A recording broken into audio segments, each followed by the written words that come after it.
You think your stupid little podcast is going to change the world like hell it is. But I believe Your stupid little podcast can save the world.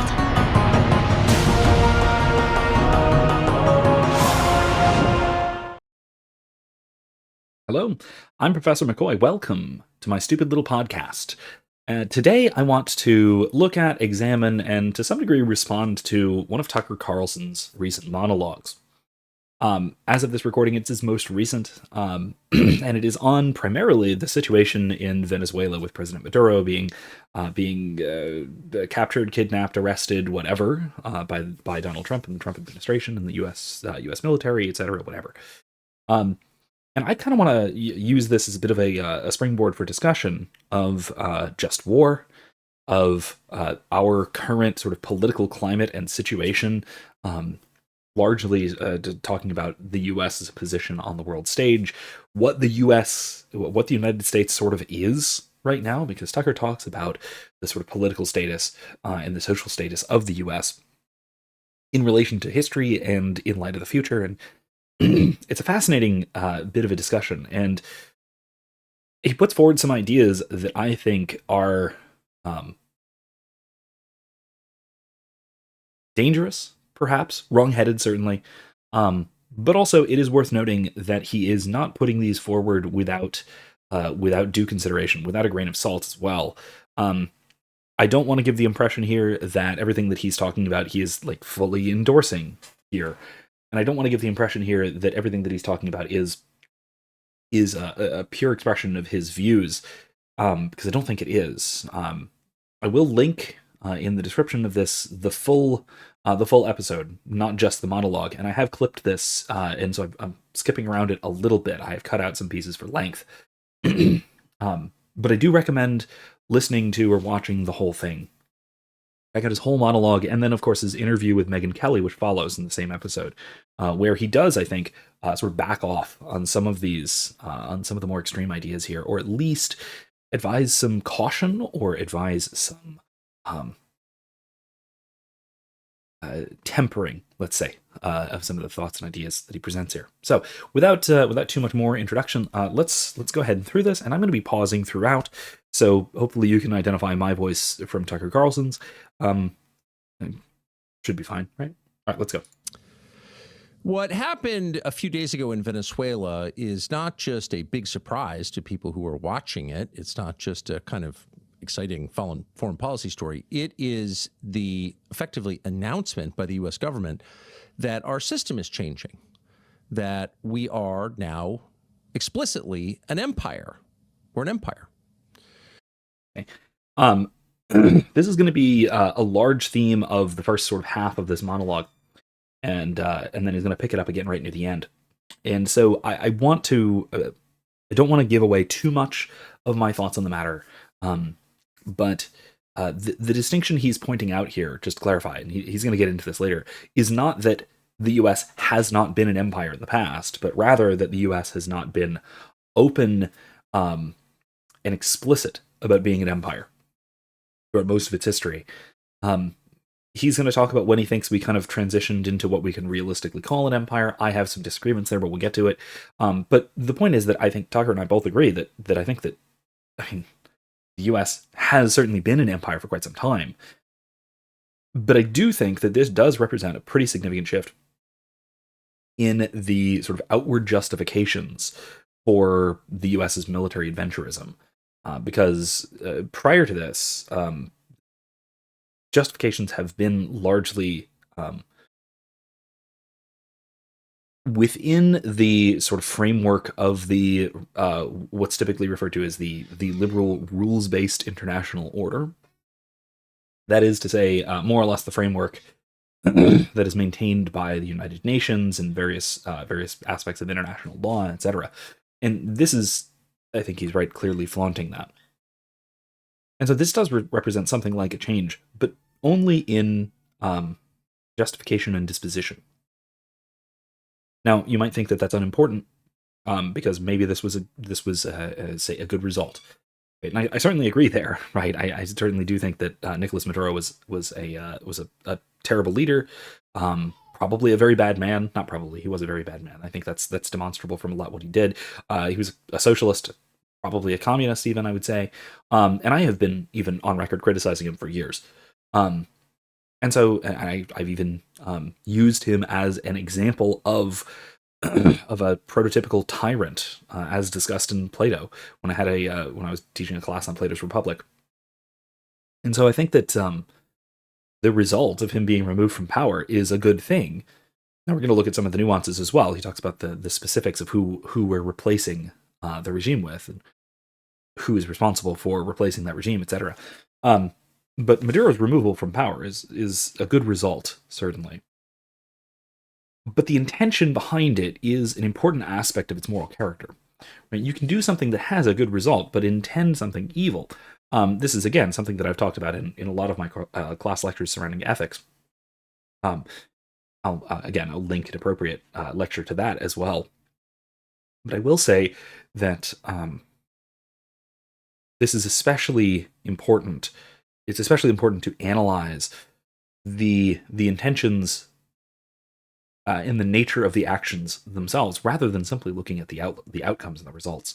This has been a temptation, and Tucker does not, to be fair, fall to this temptation, but it has been a tempting view to a lot of people on the right to say, well, this had a good outcome, so it must have been good, and to say, or even to the contrary, to say, well, if you have if you have an objection to this, if you think something was wrong with what the U.S. did here, then you're defending Nicolas Maduro. You're defending a communist dictator, which is obviously false. But why it's false is, as often is the case, a little bit harder to examine. And so again, I think it has primarily to do with the intention of the action, which defines the character of the action itself. Right? And the intention of the action was clearly, as Tucker said, imperialistic, rather than it being humanitarian or it being an action of any sort of justice, or even any kind of attempt at justice. But again, something else we'll get to. So let's keep going. Let's listen to Tucker, and we'll keep commentating as we go. So, of course, the argument has been made, and probably there's some truth to it. The United States has been an empire for a long time, for at least the last 80 years. So let's measure that, right? 80 years would put us in the 1940s, so post-World War II. I think that is hard to deny, that the U.S. has been an empire since at least the fall of the British Empire at the close of the Second World War. We basically took the place of the British as the sort of at least an attempted world hegemon, competing with the Soviet Union for quite some time, but then sort of culminating in the unipolar moment of the 90s and into the early 2000s. And then into the various quagmires that followed the mid 2000s. But certainly, the U.S. has had clear and almost explicit, not quite explicit, almost explicit imperial intentions and imperial motivations since the end of the Second World War, and we've been in a place to enforce that, to actually do it, carry it out. Now, let's see how much further back, though, he manages to push this sort of American empire, because I think it goes back certainly a lot further than the end of the Second World War. And I'm going to wind up arguing, I think it goes back even further than he lays out. But let's see. Since 1945, when we emerged victorious from World War II, or maybe even 1918, when the British Empire effectively ended, maybe even 1898. When we got Puerto Rico, and then a few years later, Cuba from the Spanish Empire. So you could argue. Okay. So we've got a few dates here. 1918, the end of the British Empire. That's questionable. I would question whether the British Empire actually fell or collapsed or was no longer imperial in 1918. That's certainly when they sort of started the process of decolonialization, but it didn't really culminate until the Second World War, I wouldn't say. But yeah, I think you can make the argument that, okay, fine, that's when the ball started rolling, and that's when the British Empire started to eclipse and lead to ours, right?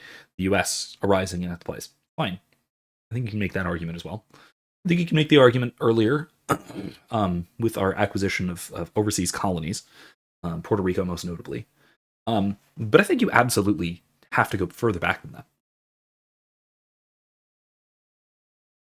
And this is, I think, where our primary differences lie. So I want you to keep this in mind, keep this distinction in mind, because I would argue that a much clearer date for the United States becoming an empire was the Civil War. Was Lincoln's assertion of national indissolubility, which led to the Civil War. And I would even and this is slightly more controversial, I would even go further and to say that the U.S. became an empire at the ratification of the Constitution, as opposed to the Articles of Confederation, which came before. And if that is the case, then the U.S. has been an empire for most of its lifetime. Now, why the Civil War? Well, because I see the American empire as having a different locus of control and a different imperial scope than somebody like Tucker Carlson does. I will argue, and I'll go into more detail on this later, that the American empire is a large swath of territories or provinces or what have you, ruled over by a centralized elite government in a city. And that city, or that metropolitan area, is Washington, D.C., perhaps spread out a bit into the broader area around it.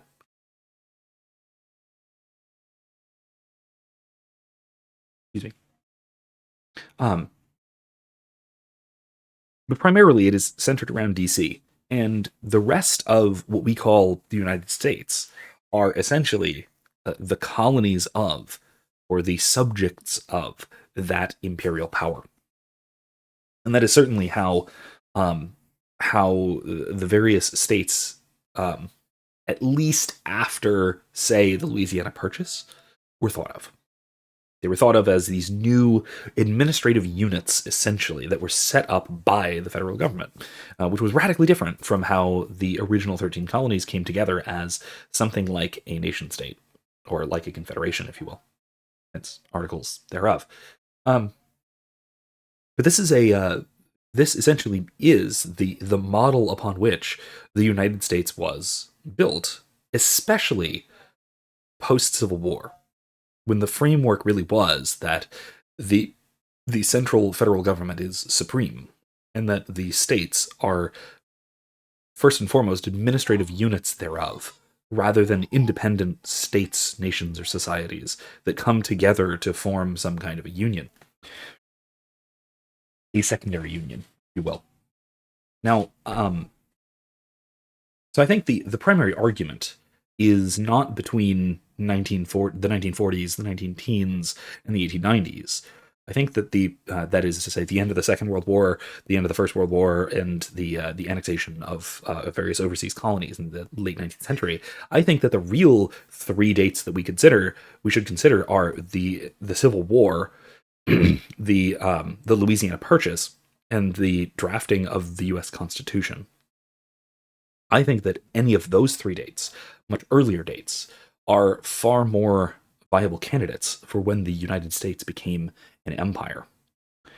And I think that difference will make a significant difference to how each of us sees the American empire later on in the monologue. I'm going to wait until then till we discuss that a little further. Argue that the United States, like all big, prosperous countries, inevitably became an empire. But the difference between the last 120 years and earlier this week is that we never before admitted it, and now we are. So every time we've gone into foreign countries in Latin America, but not just Latin America, really around the world, there has been a pretext for that, usually about human rights or democracy. We're not going to put up with this or that government treating its people this way, and we have to go in to stop the tyranny because we are a force for openness and freedom. Okay. I want to examine that, those ostensible motivations. Now, there's two aspects of this that we can discuss. One, were those the real motivations for any of these projects of military adventurism? And then second, if that was the genuine motivation, if we take the charitable answer that yes, we can take the United States federal government at its word. Sorry, I have to laugh at that. Excuse me. But if we do assume that those are in fact the real motivations, are they justified? Okay, so first of all, are those the genuine motivations of the U.S. government, and are those the genuine motivations for this kind of military adventurism throughout the last, let's say, century, roughly speaking? I mean, let's say, well, I think the answer is far more complicated than we often allow for. Typically, when we're looking for the motivations of the particular actions of a state, what we're tempted to do is to treat that state actor as if it were an actor, a real person, right? Like a particular individual. And so when we look at the actions of an individual person, typically we're looking for one particular motivation, or at least a structure of motivations that are coherent and that make sense and that will actually lead to a particular conclusion. Now, that is not necessarily the case, and is almost, I would probably say, more often not the case when you're looking at state actions, because it's important to remember a state is a secondary substance. Now, I have a video on this if you're not familiar with the term. Very briefly, what it means is that it is not a thing in itself, it is a collection of things. So a state is a bunch of people, each acting independently. And that produces certain sort of gestalt actions. Something that we at least sort of recognize as if they were particular discrete actions, but are not actually particular actions. They're not the actions, they're not actions in this. Me speaking to the camera right now is an action. Or, right, or you, I don't know, however you're watching this or listening to this, fiddling with your headphones or your earbuds, or say pausing this, choosing to pause the podcast so that you can pay special attention at the drive-through window, or whatever it might be, right? Those actions, let's take that last example. Suppose you were to pause me mid-sentence. And the reason for this would be, well, what? Because you need to order at the drive-through window. So in order to do that, you need to not have me playing on your earbuds or car radio or whatever it is, and so, because I would be too distracting, or the attendant would not be able to hear you over my voice, or something like that. You have an end in mind, which is to order at McDonald's or whatever. You have reasons for conducting certain actions in order to achieve that end, and you perform a particular action, hitting the pause button, or maybe just flipping the volume down and maybe rewinding later, in order to achieve that end by the means that you have selected. All of this is a coherent action theory. However, that isn't exactly what we see when we're talking about state actors. That is to say, states as if they were actors. That's because there are a bunch of particular actors within a state who are all acting as part of that state's authority.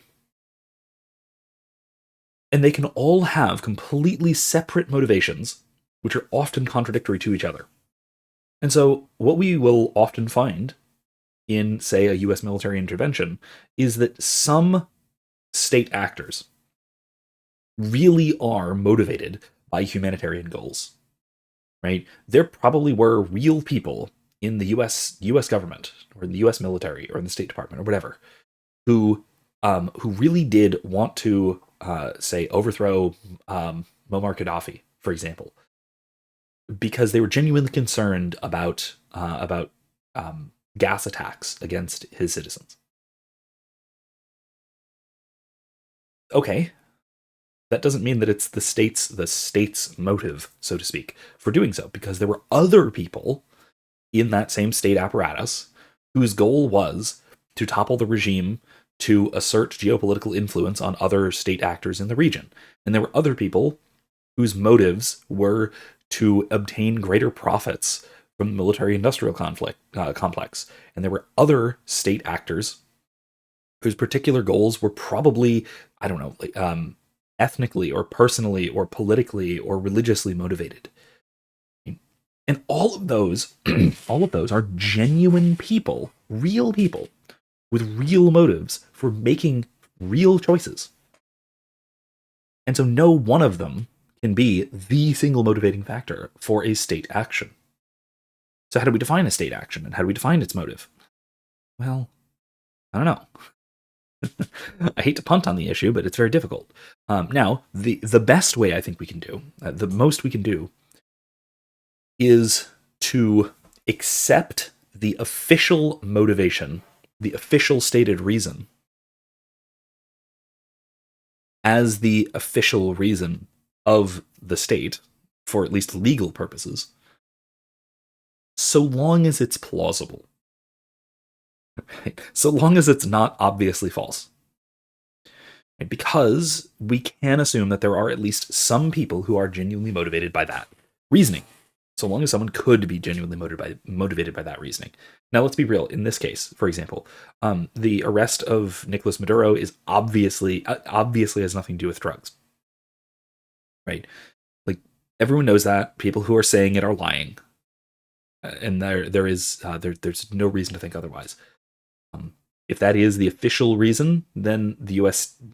Government, the federal government, is just lying. That's all there is to it. Because if the original motivation was fentanyl, which was what was stated weeks ago, then we know that almost no fentanyl, it's a statistically insignificant amount of fentanyl, comes from Venezuela or even through Venezuela. Further, fentanyl isn't even mentioned in the indictment of Nicolas Maduro. So it's not even a stated motive in that sense. Now, okay, maybe it's drugs in general. Okay, well, what drugs are known to come through or from Venezuela? Well, it's not heroin, which is another serious epidemic that we have.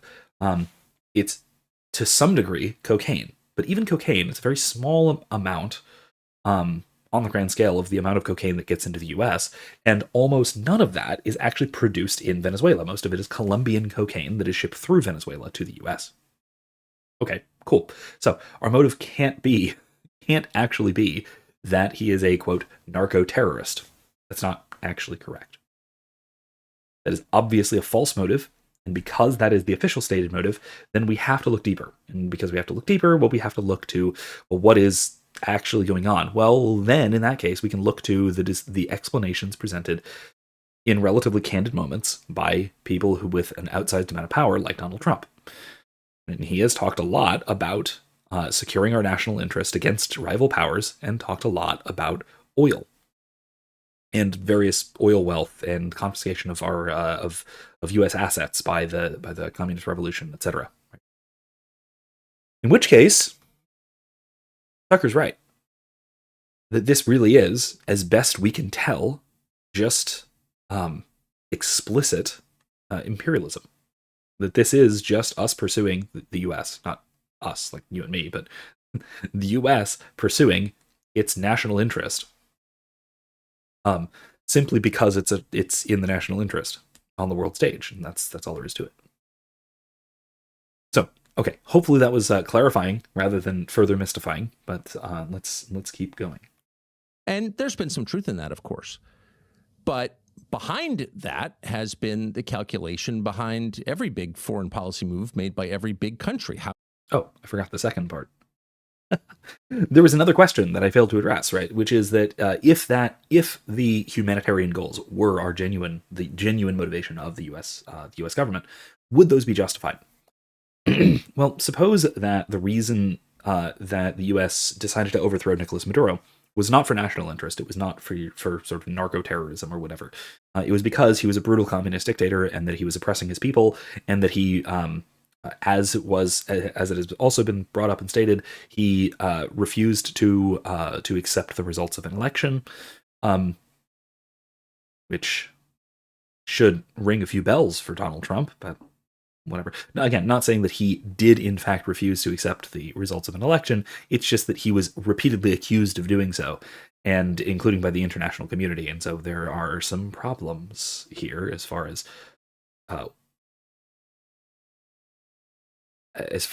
what we can tell about honesty. But again, that goes back to the last topic. So let us suppose that this really is the motivation, right? It really is the reason that we were to overthrow Nicolas Maduro because he's evil, essentially, and that his reign is a reign of terror and should not be permitted to continue.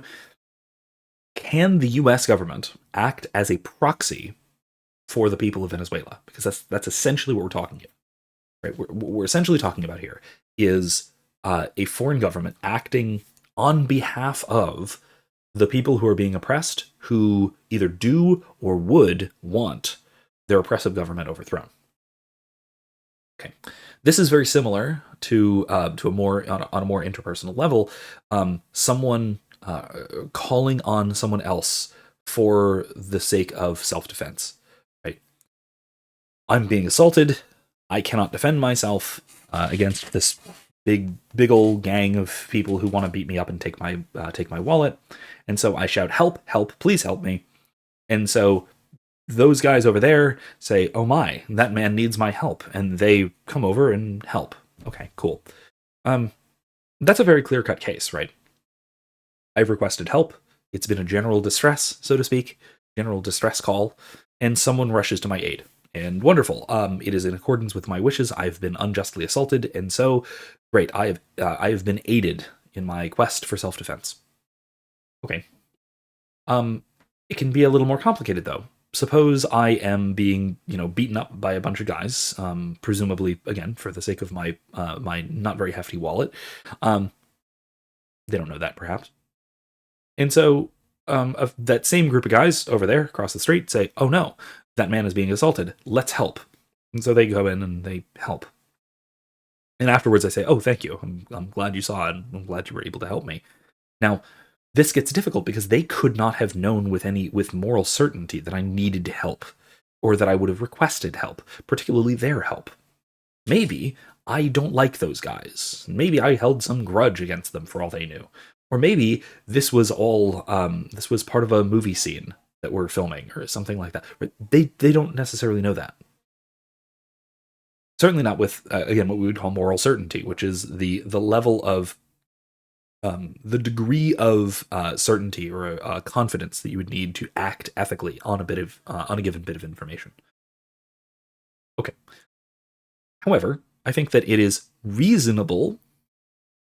Actually, that is the question, right? The morally significant question is it reasonable for the helpers to assume that the victim wants to be helped and would accept their help if it is offered?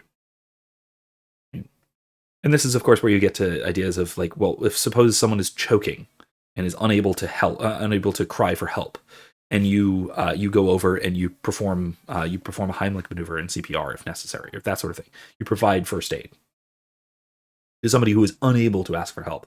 Okay, I think it is under those circumstances reasonable to assume that they would in fact want your help if they were able to ask for it. Now, if after the fact they were to say I didn't ask you for help. Why would you do that? I could handle the situation just fine on my own. Now, true or not, doesn't matter. Retrospectively, you have found out that they did not want your help. But again, I don't think that you did anything wrong.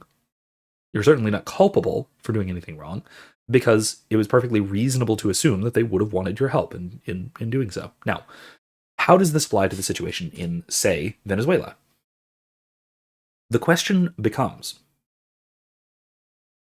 do the people of Venezuela, as a collective, which is already acting a bit sketchy, it's already a bit of a cloudy analysis, do the people of Venezuela want help overthrowing their government, and specifically overthrowing their president?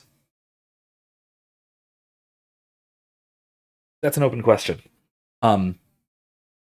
And it's a difficult question, because maybe we would say that, yes, they are clearly being mistreated by their government. And clearly it would be better off for them if they were not. Right? Let's suppose that's all true. Right? There might be questions about unpredictable consequences and such, but let's assume that that's actually correct. Right? This would have to imply that, let's say, the majority, or a plurality, or enough to constitute the people, want an actual insurrection against their government. Now, that's highly questionable in any given society. Perhaps, unfortunately, because there are a lot of oppressive regimes which have enough people more or less brainwashed, or let's say blue-pilled, right, into supporting the regime. Even if that support is as measured and as weak as, well, at least it's not as bad as it could be, or at least someone else is getting it worse than I am, or whatever it might be, whatever justification people tell themselves, that still usually tends to be the vast majority of people. I mean, for example, Dave Smith half-joked at one point during the lockdowns that there's a better case for regime change in Australia than for any of the neocon wars post 9/11. Okay, but do you think, really, that despite it being absolutely justified for people to overthrow their government in Australia, for the Australian people to rise up and overthrow their government, that would be absolutely justified? Like, at that point, that was one of the most oppressive regimes on the planet at the time, and one of the certainly top 100 most oppressive regimes in recorded history. Like, it was really quite something. They were putting people indiscriminately into concentration camps. Okay, so again, do we think that the people of Australia would have accepted help or acquiesced to a coup? I think it's honestly questionable. I really do. And so this is a question we kind of have to ask in terms of, is intervention justified in Venezuela? Again, I think that, you can certainly say that it would be justified to remove a tyrannical dictator from power. And it would be, of course, justified for those people to do so if they were to rise up and overthrow him. Fine. They'd probably be justified in doing so. But would they, quote, meaning the population as a whole, accept the help of the US military in doing so? That's highly questionable. And I don't even know if there's a way of getting an answer to that question in a reasonable way. Because even polling doesn't necessarily give you a real answer to questions like that, because that can only give you a majority view after the fact. Difficult. Again, a very difficult question. One which we may not even be able to have any kind of moral certainty about. So again, that has some impacts as to whether these benevolent and humanitarian interventions can be justified, given social dynamics within the countries that we are liberating. I say tongue-in-cheek, but let's suppose that we are actually intending to liberate these places.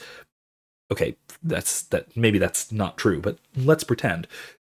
And again, I think that there's certainly a sense in which the Venezuelan people have been liberated from the tyranny of Nicolas Maduro. Now, whether they will be better off because of it, or whether he will be replaced by someone worse, or something worse, or whatever, time is yet to tell. As of this recording, at least, we can only hope. But again, there's also a sense in which, say, to use the Gaddafi example, that Muammar Gaddafi was not exactly a good guy. He was not exactly a kind ruler. And perhaps people were better off him being removed. Now, of course, things have gotten much worse. much, much worse for Libya since then. And that was probably pretty predictable, but that aside, right, we can set the consequences aside, and we're just talking about the hypothetical motivations here, and the possibility of a better result, right? Fine. The important aspect here is let's say, the consent of the oppressed. Do the oppressed people give their consent to their oppressors or their liberators? And unfortunately, in a lot of societies, I think it's more likely that they would give their consent to their oppressors. Anyway, that is a major concern that I think we have to wrestle with when it comes to these kinds of interventions. But it's something that we have to move on from, because we are, as Tucker points out, we're out of the realm of pretending that there are benevolent motives for these imperialist bits of adventurism. Let's keep going. How is this good for us? Whether it's propping up the dollar or getting access to resources, there's always another reason that we're doing it, and people who are paying close attention know that. Of course, one of the reasons that American troops have been clustered around the Middle East for as long as they have been is not just the Israeli lobby. It's because there's an awful lot of energy in the Middle East, oil and gas, and that's important to our country. So, of course, we have a stake in making sure it can be extracted and moved around the world, obviously. But what makes what happened in Venezuela, taking the head of state out of the presidential palace with Delta Force and bringing him to New York and putting him on trial, what makes that so very different from, say, I don't know, pick one, killing Mossadegh in 1953 in Iran or whatever, is that the U.S. government, the President of the United States, basically just said, we're doing this because of the resources. Venezuela has the largest proven oil reserve in the world. It's in our hemisphere. It's going to China. And how about no? Okay, so again, this is a mixed motive here. On the one hand, it's resources. On the other hand, it is denying a potential adversary. But then also, I will say, there have been plenty of noises made by a lot of people in and around the administration of both the obvious lie of the narco-terrorism angle, and then also the this is a defense of the values of democracy thing as well, which, again, I think is probably just as obviously untrue, or at least close to it. There may be something like a real justification in there if it were the real motive. So I don't want to immediately jump to the conclusion that resource extraction and the denial of a major power rival is the reason or the reasons. Because again, the rationale for these things is complex and interlocked between lots and lots of different actors acting for different purposes. So anyway, again, just a small caveat there. I just needed to put in there for some reason, I suppose. Not that I haven't already said it. This is our hemisphere. It's going to go to us. He just said it out loud. And there's something kind of thrilling about that. There's something thrilling about the honesty there. There's no fakery. No, we're the U.S. We're not going to put up with that. This is our interest, and we're going to protect it. That's so. Again, this is a kind of. He's right that this is an occasion for patriotism, or maybe even an occasion for jingoism, which is honestly quite similar to a lot of these big imperialist adventurist wars that we have engaged in, at least in my lifetime. I remember, at least sort of vaguely, the invasion of Iraq.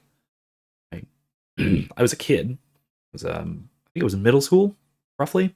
But I also remember wildly chanting USA when it was announced that we were invading Iraq for some reason. Right? And it's tremendously easy to get swept up into that. Now, I don't know whether this... I don't actually know whether this is a unique thing. The brazenness of the imperialist motivations here, I don't know if that's necessarily a uniquely thrilling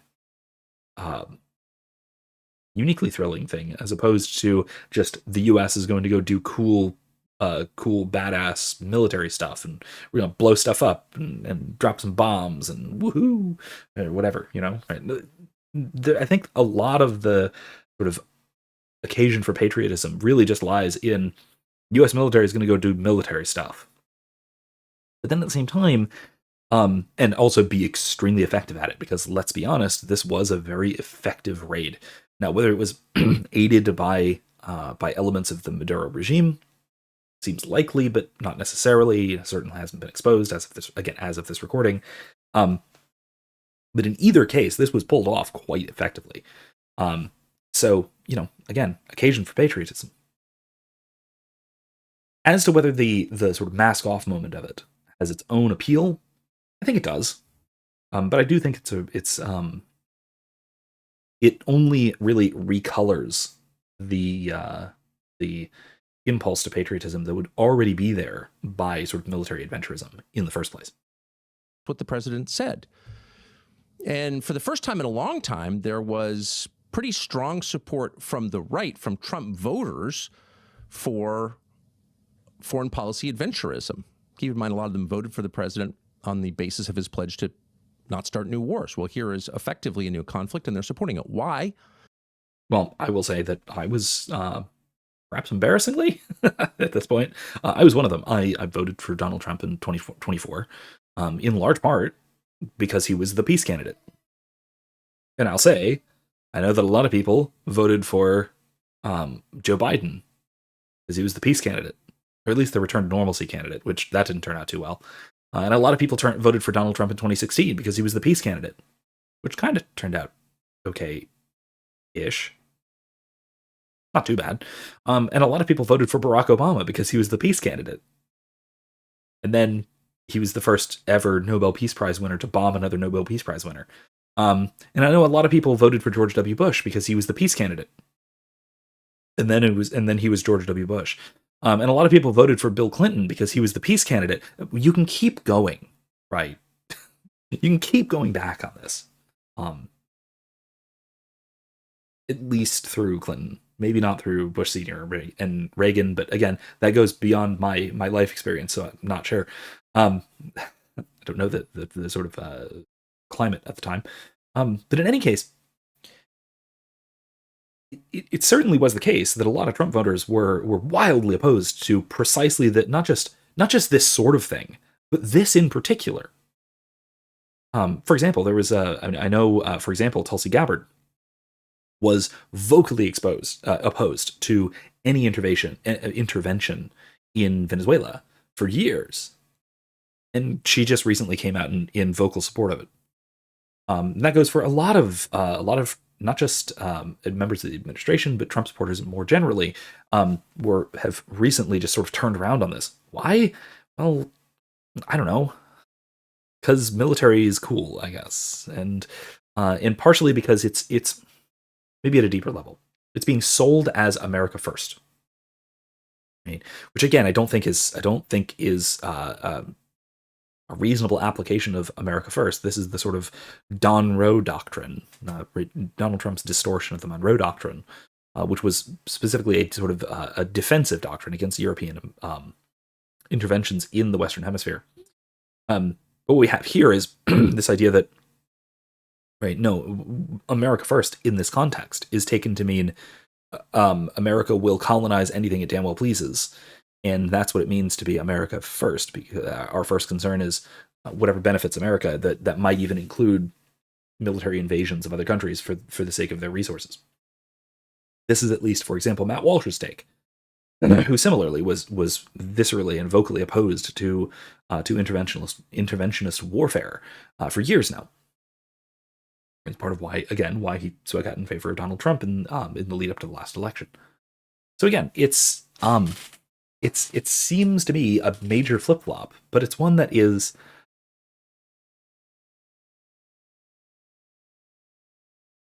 I would say, justified. But that gives the impression that this is accurate and correct. One that is supported, I suppose, by the shift in rhetoric. The rhetorical shift towards America first, meaning American expansionism, rather than America first being about let's take care of what's ours here first. So anyway, again, it's something that I'm deeply disturbed by. I'm incredibly disappointed by. This was the sort of even the non-interventionist, most of the non-interventionist right, suddenly cheerleading yet another ridiculous war, or at least act of war. Is fine. Maybe we're not at war per se, but this was clearly an act of war. Suddenly, the right goes back to its sort of George W. Bush neocon instincts because, I don't know, we found a cool war to support. Again, it's the kind of thing that I'm always surprised by for some ridiculous reason, probably because I'm foolish. Because the president justified it in terms of our national interest. This is good for us. There we go. We're not America upholding first. international law. We're doing it because we want the oil. And again, there's something bracing and refreshing about someone finally telling the truth about why we're doing what we're doing. And the president absolutely told the truth. And that's great. and you saw an uptick in national pride. Understandably, the U.S. military is actually capable of more than DEI. We can do complicated things, and that is something to be proud of. The U.S. government is finally acting in the interest of the United States, or says it is, and that's a massive improvement over yet another lecture about a hollow theory. So the question arises whether this actually is any good, right? Whether this is a good development. That the federal government, specifically the Donald Trump and the administration, are being more forthright about what their motives are for these foreign policy adventures. I tend to think so, but for different reasons than Tucker does. Tucker's giving this as a good reason because, for honesty's sake, right? That this is the kind of thing that Americans can be convinced into wanting, perhaps. My thought is, my reason for thinking that this is at least an improvement, is that it is a mask-off moment. It allows us to see, excuse me, it allows us to see the raw power of empire. And it allows us an opportunity to oppose it if we want to, which I think we should. Again, that'll be another issue of contention that'll arise later on. And again, like I mentioned at the beginning, this is something that Tucker later on, after his monologue in his interview with Megyn Kelly, will also sort of push back on, and will deeply question whether this is actually a good thing or not, even though he kind of alludes to it being at least apparently good throughout the monologue. Again, I think that the mask-off moment is useful in the same way that say the Joe Biden administration wishing a winter season of illness and death upon the unvaccinated was a useful mask-off moment. I think that it allowed people to see what was really going on and to oppose it once they saw the evil there presented. I think that this is a similar moment, or at least it can be. Now, whether it will be, doesn't look like it, but some people maybe might have some sense. But there are pitfalls, potentially, and it's worth also considering those, because this is a new era. As has been noted, the United States has moved into the imperial phase of empire, leaving the republic, shifting to empire. And that's a pretty familiar life cycle for civilizations, and so we sort of roughly know what will happen. The first thing that's going to happen is that the energy and the power will vest in the executive and not the legislative branch. Congress will inevitably wither. It already is. They were not consulted. I mean, we meaning sort of libertarian types, have been saying this for I don't know, longer than my entire life, because it's been happening for longer than my life. It's been happening more or less since probably the Roosevelt administration. Really took off with the expansion of the executive agencies and that sort of thing, and then it just sort of grew throughout the rest of the 20th century and just rocketed under especially George W. Bush in some areas, and then Barack Obama in the rest of the areas, and now it's essentially the president can essentially do whatever they please, and it doesn't really matter who is in control of Congress, except for, budget resolutions. That's about it. That's all Congress does. And so, yeah, we meaning sort of libertarian types, have been saying this for decades, and have been decrying it for decades. But let's see what we have to say about it. Before we took out the president of Venezuela, they had no role in this whatsoever. They have a constitutional authority here that was ignored, as it has been many times in the past. When was the last time Congress did something of note? It's been a long time. And that, if you take 3 steps back, is probably not surprising. That's the way these things go.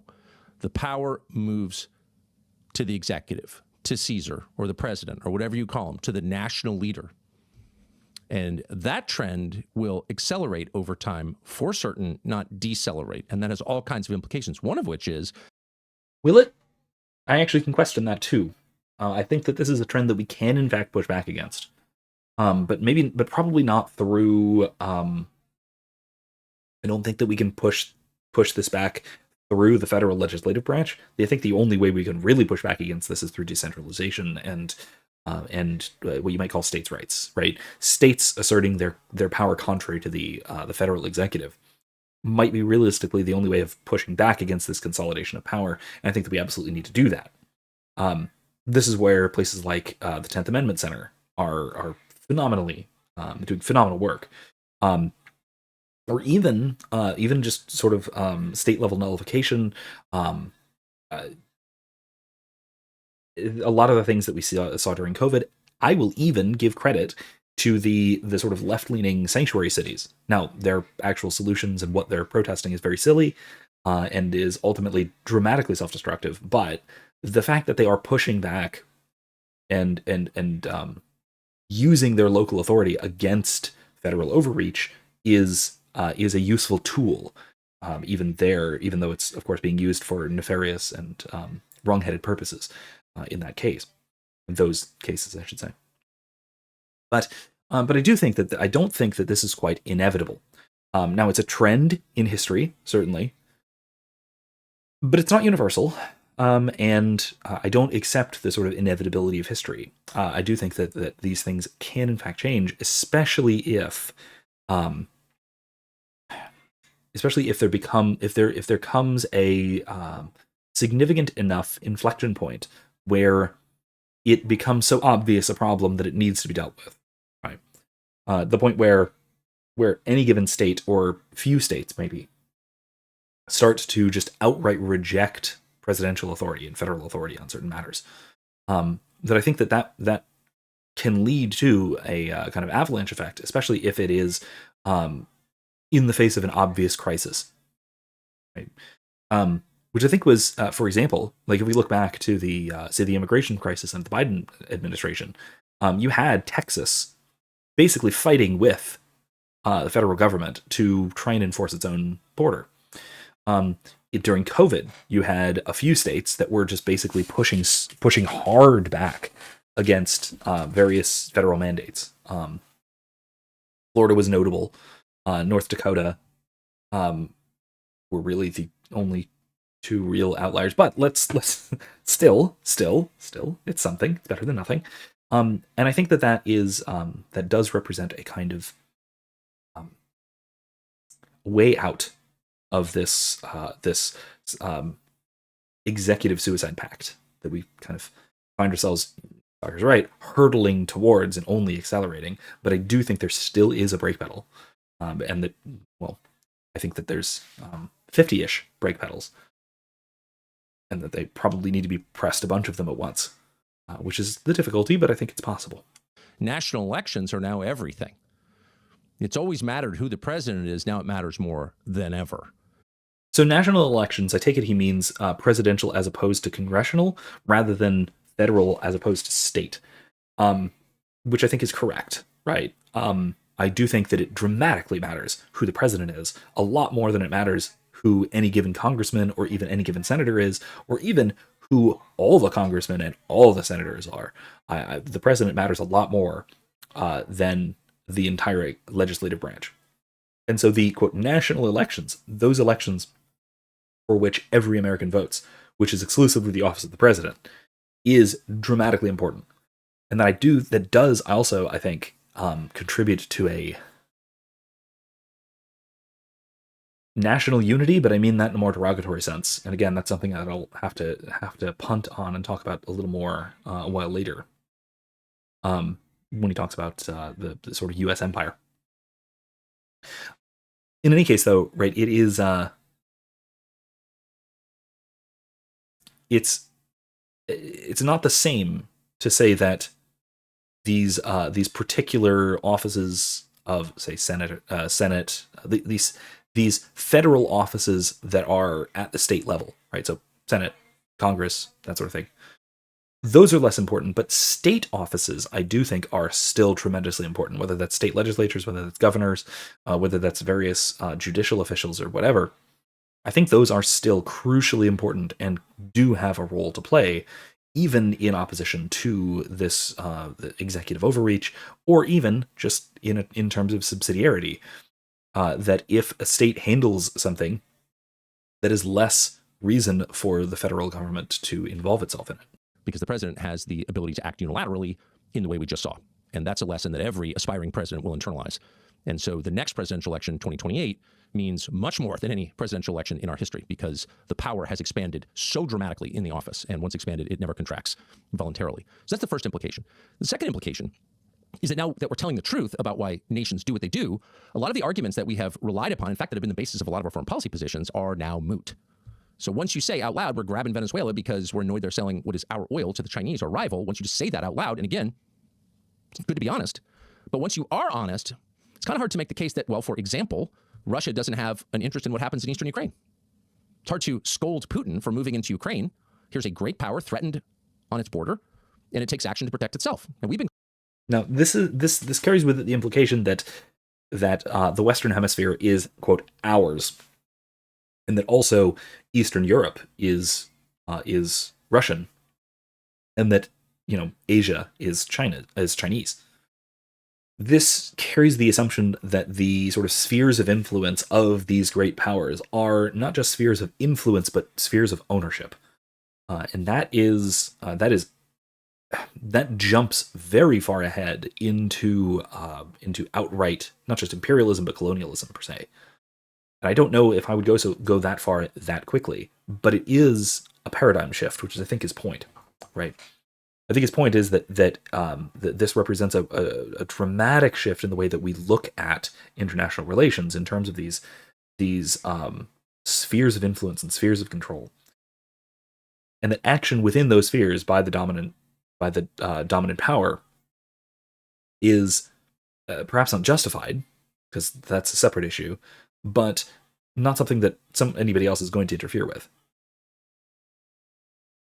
Or that we can't come up with a good justification for interfering with it, which that's a little weird. And again, I'll push back on that a bit as we go forward.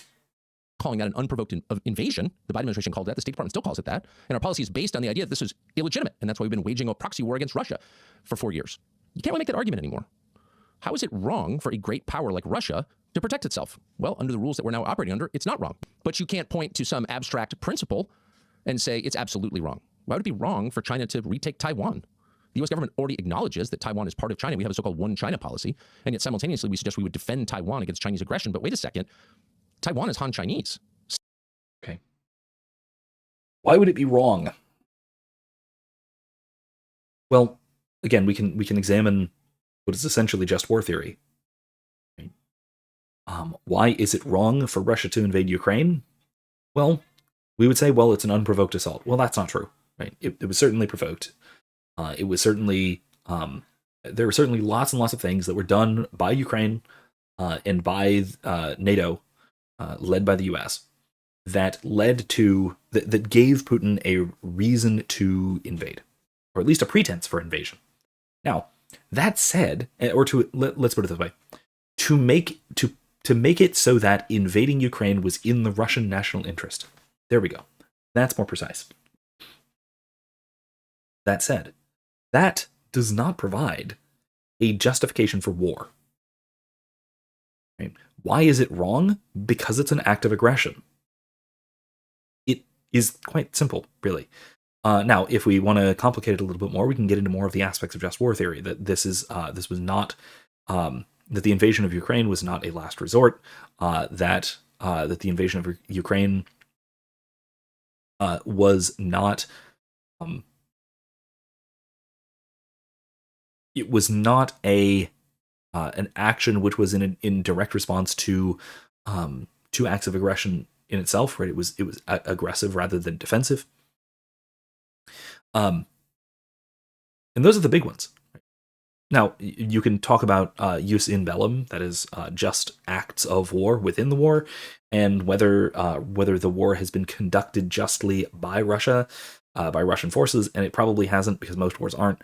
I don't know enough of the details to say whether active war crimes are being committed by Russian forces, but it does seem likely. Not to accuse anyone specifically, but because I don't know offhand, not for sure.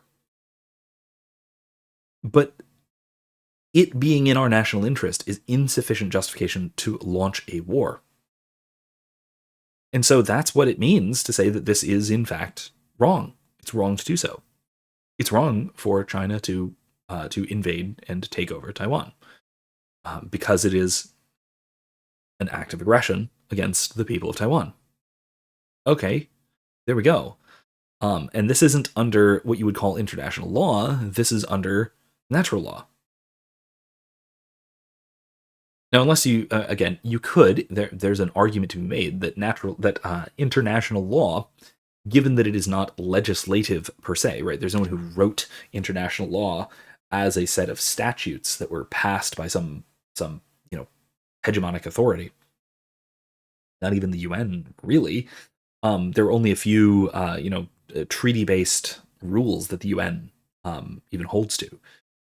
No, rather, what we call international law is really more like discovered law than it is like legislation. It's more like the natural law than it is like positive law. So in that case, fine, natural law or international law is,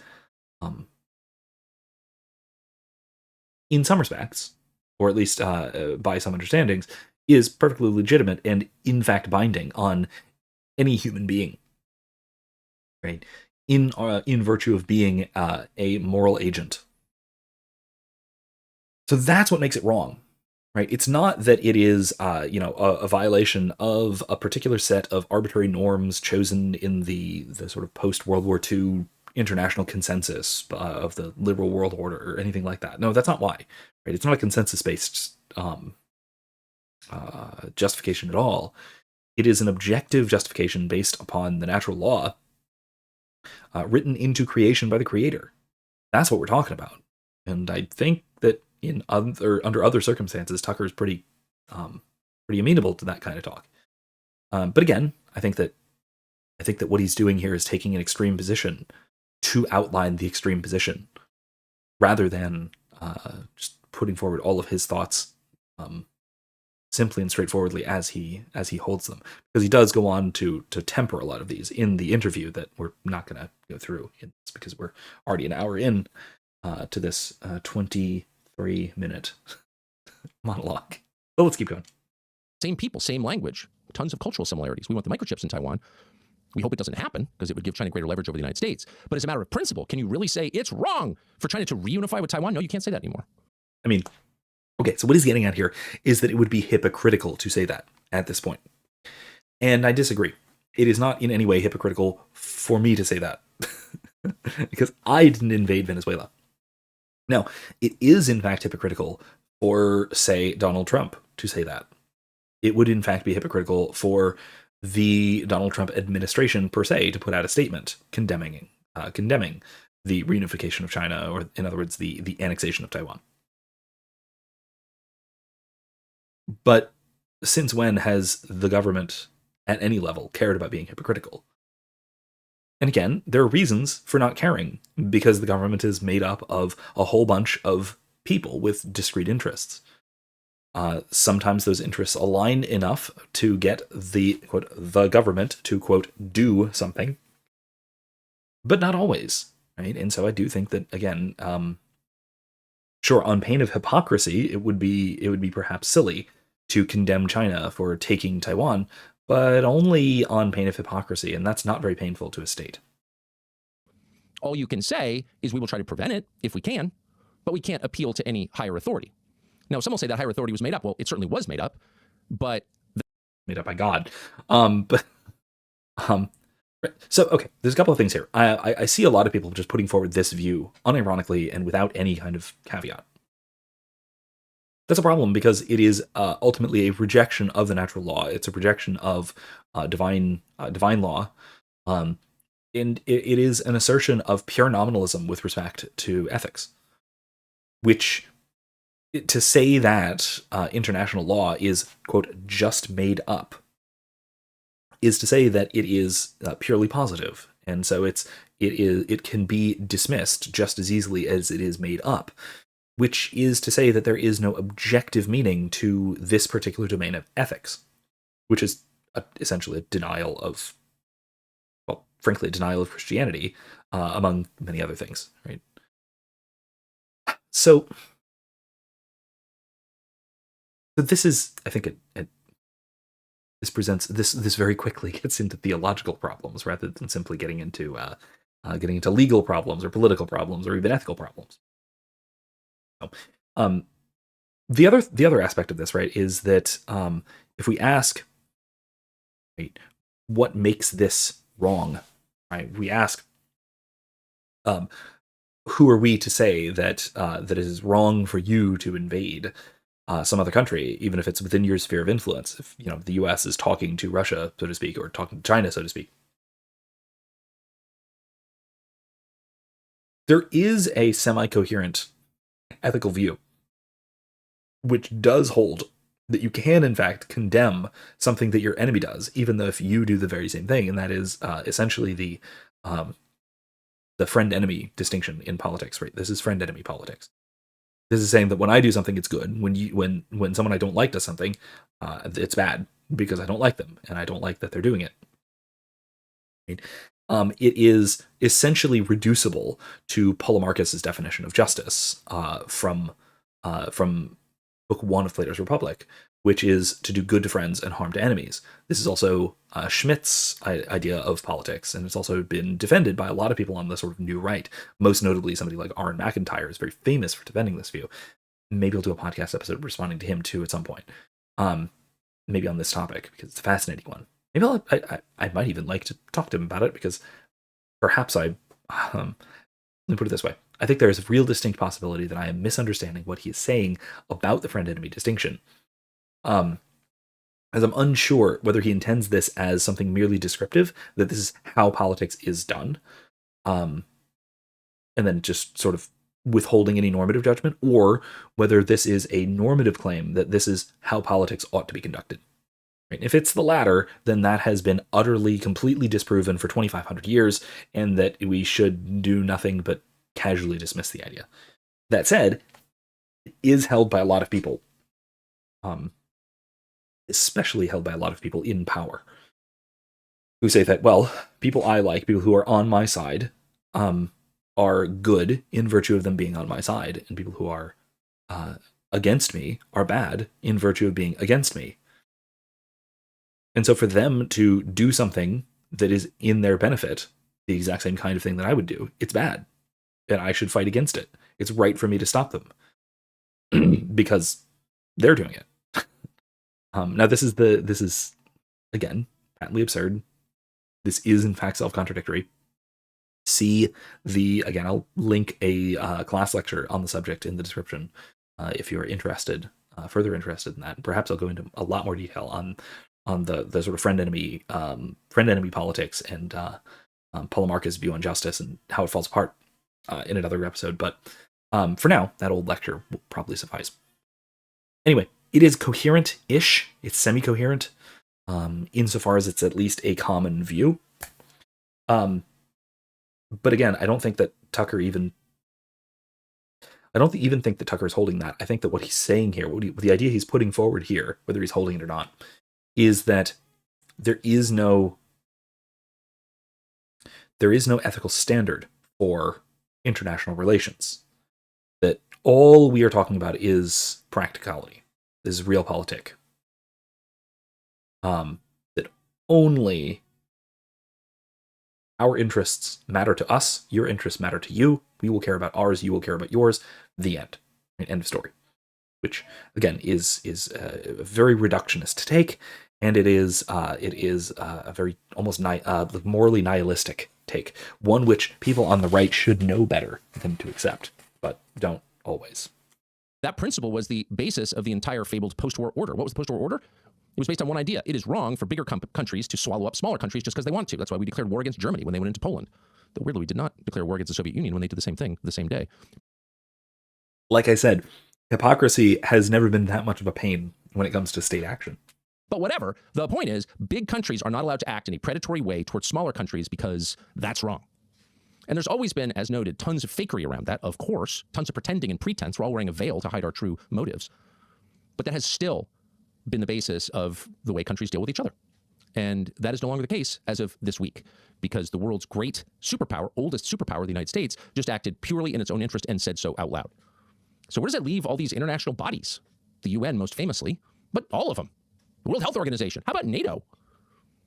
Do they have any authority at all? Is there a reason to have them? once we stop pretending? Probably not. They may not know that yet. And of course, they're all very well funded and will live on into the future to some extent. Well, I agree there. Most of these international institutions are not particularly useful, mostly because they are they're all sort of progressive era innovations that are attempting to set up something like a world state. And most of them are, if not rotten to the root, certainly ideologically captured by what you'd call globo-homo, right? The globalist homogeneity of this sort of universal globalist urban monoculture that is represented by the sort of global center left, not the extreme radical, not the extreme sort of radical communists or even the crazy wokeists, but the kind of the Hillary Clinton types, if you will.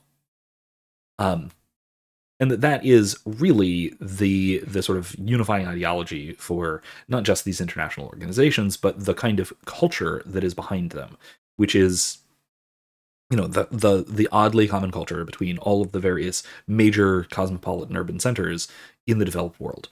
Right? This is a point where that a lot of people observed, and this goes back a long time. The first person I know of to have seriously observed this was J.R.R. Tolkien, funny enough. Who noticed that, culturally speaking, New York and London are a lot more similar to each other than London is to say a little hamlet in North England. Right? That the big urban centers, these cosmopolitan cities, because of communication and travel links between them, form their own universal global culture, which is different from the local cultures where they find themselves, even if you drive a few miles outside the city. Right. And so again, I think that this is absolutely the case, and that is there is this sort of distributed, you can call globalist culture, that is really represented by these international institutions.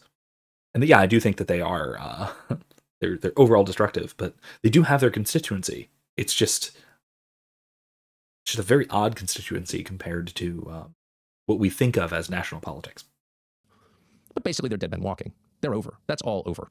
We now live in a world where countries will act in their own interest without apology to the extent they are capable of doing so through force or guile, through economic power or military power or trickery.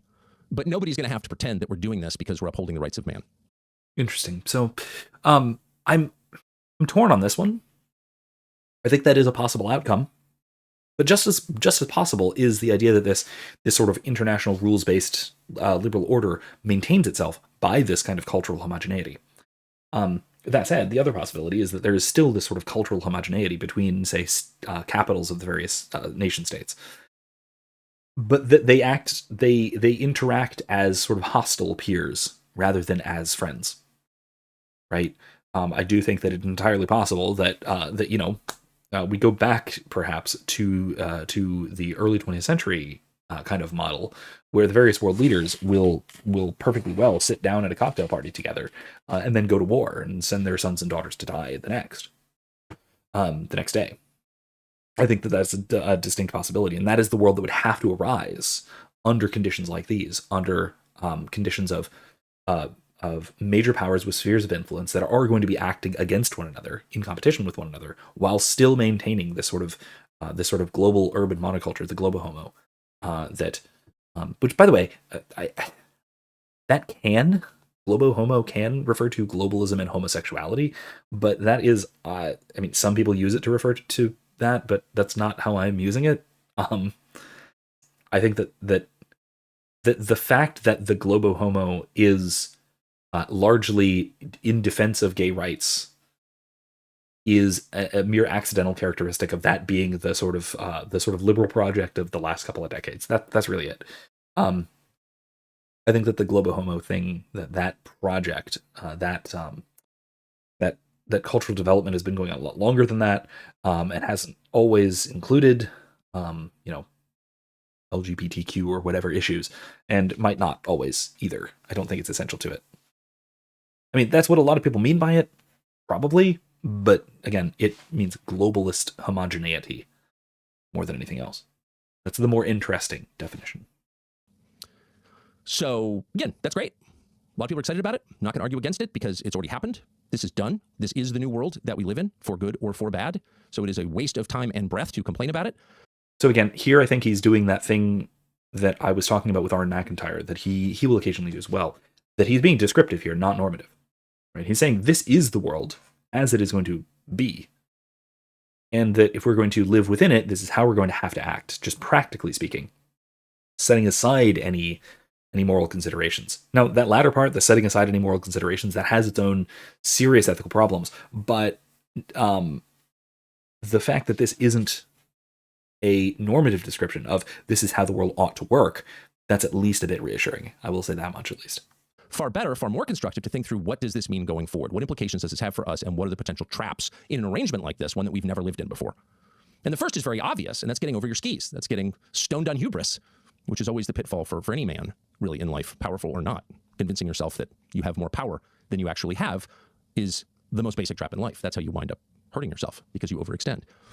Yeah. So before we go on, I this is an edit. I put a pause in here because he goes on a bit of a bit of a tangent on the specifics of what that might mean. But my point, the point here stands that yeah, that is a major concern. That, I mean, it's the Tower of Babel problem, right? It's the problem of an empire getting so powerful that it thinks that it's stronger than God. And so it destroys itself from within. It collapses under its own weight because it extends beyond its natural reach, which, I mean, again, kind of always happens. Once you strip away all the pretense, all the appeals to national sovereignty and human rights and international law, once again, you need serious, smart people making the decision. You do not need harpies screaming about how my boyfriend's going to beat you up if you arrest him. You don't need people like that. You don't need people like Ted Cruz, Laura Loomer, buffoons, bloodthirsty buffoons, hovering around trying to lure you into a new conflict. You don't need people like Mark Levin, who told the president, you should bomb Qatar. Bomb Qatar? Why would you do that? Our strong Mark Levin being the inspiration for our stupid little podcast, so he at least did some good. strongest ally in the region, let's bomb them. And to the president's great credit, to Donald Trump's great credit, he has, in the last several days, resisted a lot of that. And we know that by how they handled the exit of Maduro in Venezuela. So there are a lot of ways to do this. The neocons had their candidate ready to go. They awarded her the Nobel Prize recently. So this is the part where we have to talk about the specific practicalities of the removal of Maduro. And I think that the lack of a full regime change per se, but rather a decapitation of the regime, but leaving the rest intact, that may tell us something about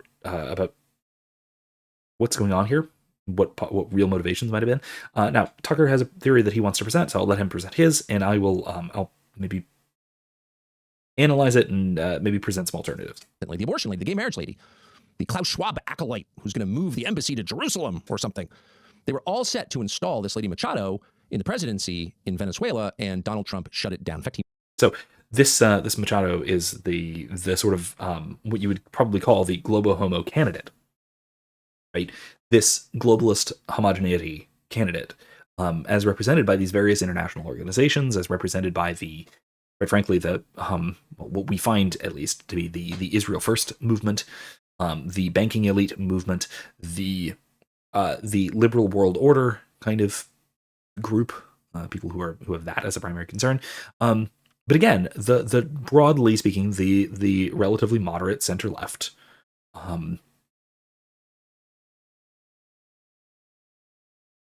mean, again, culturally homogenous group.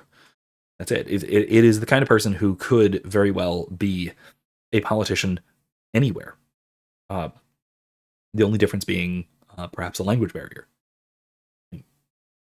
That's it. That's and again, this is, I think, what we find. That I will say of Maduro, he's Venezuelan. Like, he is a South American dictator. If you put him anywhere else in the world, he'd be a South American dictator.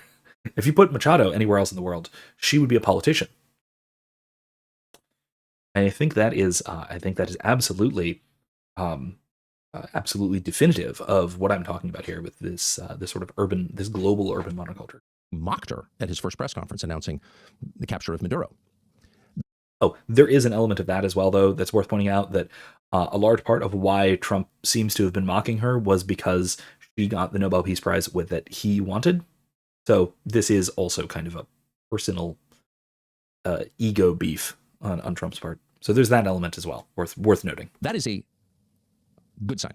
That is the best possible sign that someone Yeah, has thought this through I in a would very agree there. serious way. And I have to say, it looks like Marco Rubio and J.D. Vance played a huge role in that. And a lot of people mock Marco Rubio for being a neocon, which he may or may not be. But As a Floridian who campaigned against him in 2010, yes, I agree. my impression was that his influence on this operation was real, and that his preference was not to install the Nobel Prize lady, but instead to continue continuity of government. So what does that mean? Well, it's an imperfect solution. It means taking Maduro's number two and letting her continue to run the country. Now, why would you do that if you were operating under the previous framework, which was basically an emotional framework? Well, we need to bring human rights to Venezuela. We can't depose the dictator and put him on trial in New York and then... Calling that an emotional framework is kind of troubling to me, because that's a kind of emotivist approach to ethics. And again, emotivism is something that I have discussed in the past, especially in conjunction with my various lectures on C.S. Lewis's The Abolition of Man, which he primarily uses as a critique of the ethical view of emotivism, which is essentially the idea that ethical precepts are mere emotional expressions. Right? When I say this is wrong, it means this makes me feel bad. When I say this is good, it means it makes me feel good. And so when we say that Maduro was violating human rights, and that he should have been deposed for it, and that he was that this is a that we don't like his anti-democratic tendencies or whatever, right? What we're saying is, wah, right? That's it. Right? That's the emotivist view, which it's troubling to hear coming out of a right-winger, because that is, funny enough, that's a kind of globo homo perspective. At least it's one that is very, perhaps dangerously common to that kind of global monoculture. Again, it's something that C.S. Lewis pointed out in the 40s, very early in the development of this kind of universalization of a particular kind of center-left culture. Anyway, though, it is a little bit surprising that, going back a moment, it is a little bit surprising to me that somebody like Rubio would accept a continuity of government. My leading theory is not that this is purely a pragmatic decision, but rather that this is part of what makes me think that there was sort of help on the ground, so to speak. That there was a deal made with either Maduro's government or members or elements of Maduro's government to get him out without U.S. casualties, basically, or without really very many Venezuelan casualties either. An operation this smooth is surprising, certainly, and so it would make sense for there to be kind of inside information and inside help. And the fact that the rest of Maduro's government was left in place leads me to suspect that, somebody cut a deal behind the scenes and let this happen in exchange for staying in power, which maybe it was even her. Maybe it was the former vice president. That's entirely possible. I don't know. I have no data to back this up, but that seems to me like a relatively plausible explanation. So there's an alternative. Put his number two in charge of the country. That'd be bad. We need to kill Saddam and then disband the Iraqi army. So someone has learned a lesson from that. That did not go well, to be fair. Again, the I'm not going to get into Mideast politics. I don't know enough about the details. I'm not prepared to talk about this, and I don't have an extra 3.5 hours. And let's hope no one ever forgets the lesson, which is that tyranny is bad, chaos is worse. Or meddle not in the affairs of anyone. Fine. Maybe the lesson of a lot of our Middle East adventurism. Fine, I'm going to get distracted. Maybe the lesson is that fine, tyranny is bad, but chaos is worse, and that that by deposing a dictator, we can make things worse by opening the door to chaos. That's certainly what happened in Libya. More or less what happened in Iraq too. Fine, fair enough. Maybe that's a lesson. But the other lesson is also maybe it's better off that we don't interfere. I think that is probably a more obvious lesson to take away from Iraq, from honestly any of these post 9/11 neocon wars. And Donald Trump clearly learned that lesson because he arrived at an imperfect but wise solution. Let's keep people in charge who can actually keep the country together. Now, we'll see if Delcy Rodriguez can actually do that. We don't know yet, but it's the intent of the administration to do that, to not turn Venezuela into a Libya or an Iraq in our hemisphere with the ensuing migrant crisis and just the disaster, the complete loss of the oil fields, the insurgency, the civil war, massive death toll. I mean, just the pure disaster that U.S. foreign policy has created again and again and again with regime change. That is not necessarily going to happen in Venezuela, and that's a massive improvement, and we should be grateful for that. Whatever you think of grabbing Maduro, that is a really good thing and a really good sign, because it suggests... Well, again, that could have been done without grabbing Maduro. Point. That's a big problem here. Again, there's two problems here. One is the problem that he points out, right? That these kinds of regime change operations can, in fact, have far-reaching, massively negative consequences. It's worth noting that most of the migrant crises in Europe are as a result of U.S. interventions in the Middle East that have created refugee crises and have also created sort of reasons and excuses for economic migrants to claim refugee status. And to say, well, to claim a kind of victim status of U.S. and ultimately NATO and therefore European action. And so, they will claim that, well, we were displaced by your actions, and so we deserve a place at your table, right? And so this has led largely to this massive migrant crisis in Europe, and that's really, really bad. And he's right that for this to happen in Venezuela, relatively close to us, to the U.S. and to me in particular, living in Florida, yeah, this would be bad. This would be pretty bad. Though, to be fair, I'll go ahead and say that that a massive influx of Venezuelans would be a lot less bad than a massive influx of Somalis, Libyans, Iraqis, Afghanis, whatever. Just because there are much closer cultural similarities. Fellow Catholics, whether they are devout and good people or not, they're at least culturally relatively similar compared to the primarily Muslim immigrants that flooded through Europe and even into the U.S. based on previous U.S. interventions. So that's the one thing. Okay, he's right about this, to urge caution. The other thing, though, is that I'll see if I can put this clip in here. If not, then sorry. If so, enjoy. When you fire that first shot, no matter how right you feel, you have no idea who's going to die. You don't know whose children are going to scream and burn. How many hearts will be broken? How many lives shattered? How much blood will spill until everybody does what they were always going to have to do from the very beginning? Sit down and talk!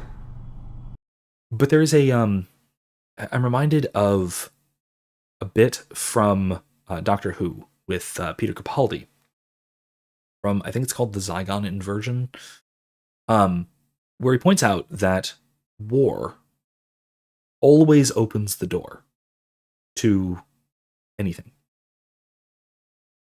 When you start a war, you don't know what will result. And so, even if you just start this immediate decapitation strike, and then plan to do nothing further, plan to simply withdraw, and to allow the existing government to continue along, which does not, by the way, seem like what Trump is doing. It does seem like he does want to exercise some significant control over Venezuela, extract resources, etc., etc. So he does plan to have more involvement. But even if you are planning a very limited action, that opens the door for all sorts of chaos. Right? This could have ended really, really poorly. And it still could. Right?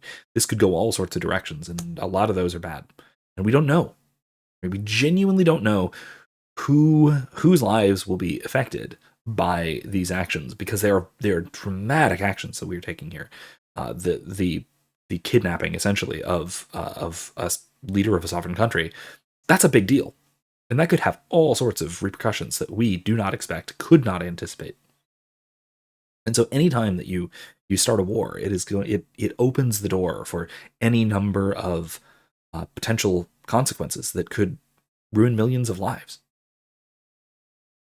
And so that is if nothing else convinces you to have extreme caution when it comes to starting a war, that absolutely should. That the administration understands that resource extraction, national interest, is a huge part of running an empire, but it's not the only part. The main part is stability. That's the most important part. From stability flows prosperity and every other good thing, decency. Nothing good can grow in chaos. And they seem to understand at the height of the Roman Empire, the most famous empire in history, there were very few wars. It was called Pax Romana, the Roman peace. The empire was powerful enough to establish peace, to establish order and tranquility. And, almost 2,000 years later, we're still talking about it because it was a rare and beautiful thing. And I mean, we have, put it this way, this starts to expose the differences between what I think the American Empire is and what Tucker thinks the American Empire is. I think that you can absolutely say that there has been a Pax Americana since the end of the Civil War, because there has not been any armed conflict in the territory controlled by the United States. That is to say, a landmass significantly larger in land area, at least, than that which was ever controlled by Rome. At least I'm pretty sure. So yeah, sure, there is a Pax Americana since the end of the Civil War, since peace was established through overwhelming northern aggression. I mean, military force. I mean, idealism or something. In any case, it is. It's certainly the case that if you have a political unit large enough, it's going to be peaceful within it. That said, the Pax Romana did not include border fights. There were border skirmishes with all sorts of other tribes and whatnot for that entire period of the sort of early empire, the first couple hundred years of the empire.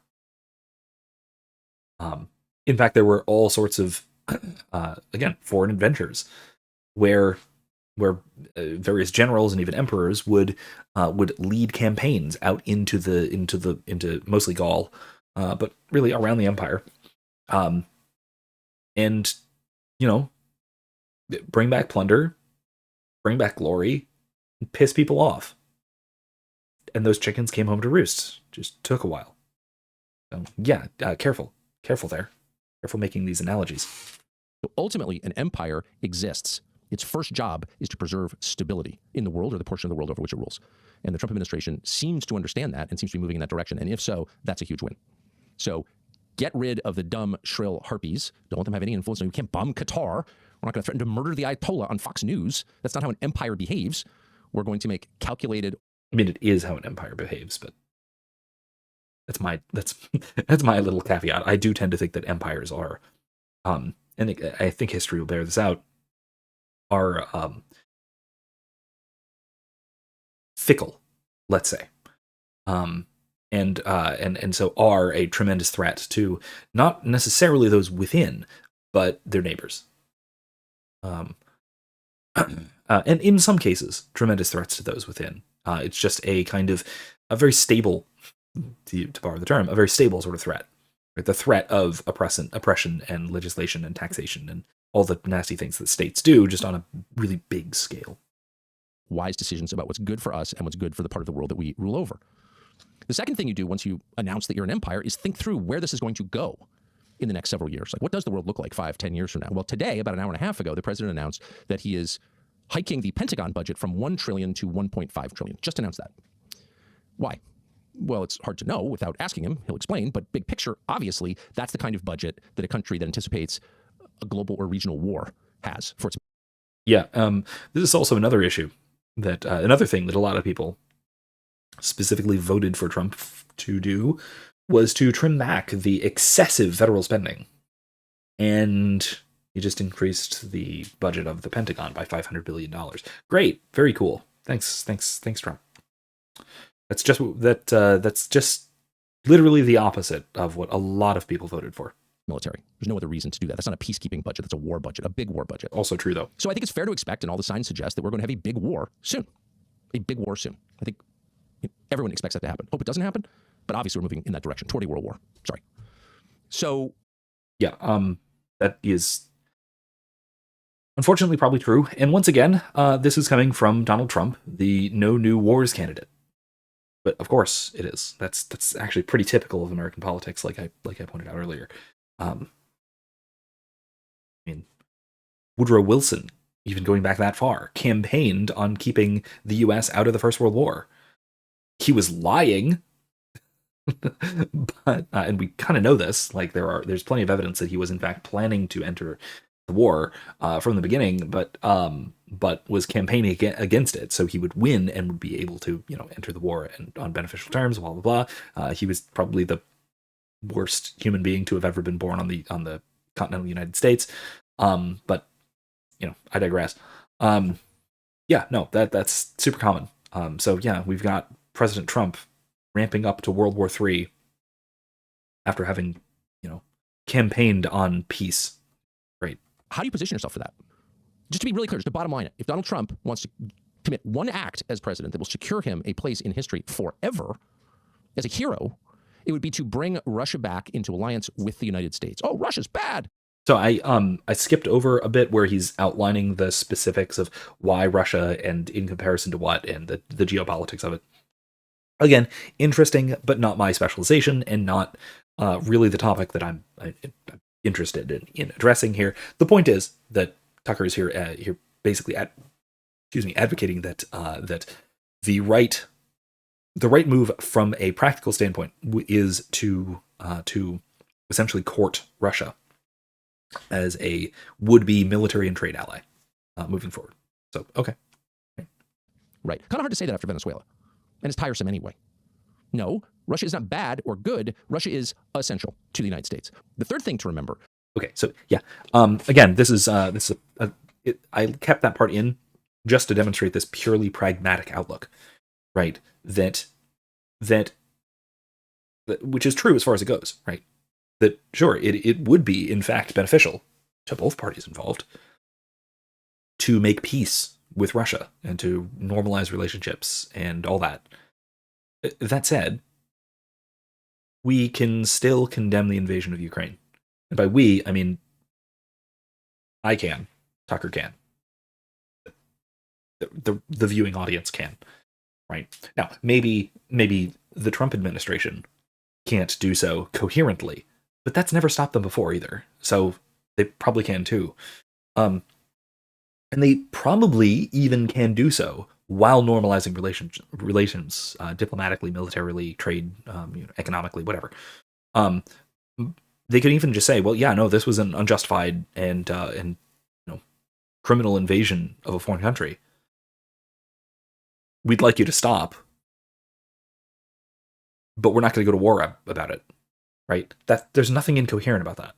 You can have solid, reasonable moral standards and still act practically and even pragmatically on the world stage, at least to some degree, right? If you're going to refuse to work with anyone who does anything, horrifically criminal and violates human rights literally every day, the U.S. government couldn't work with itself. So, and they clearly do that, not necessarily, effectively or efficiently, but they do. Is that a functioning empire benefits from the empire? Rome, at its height, was a gleaming, clean, prosperous city. Rome benefited. In the end, of course, it was destroyed by its empire. It was invaded. Notice, city. Rome was a gleaming, prosperous city.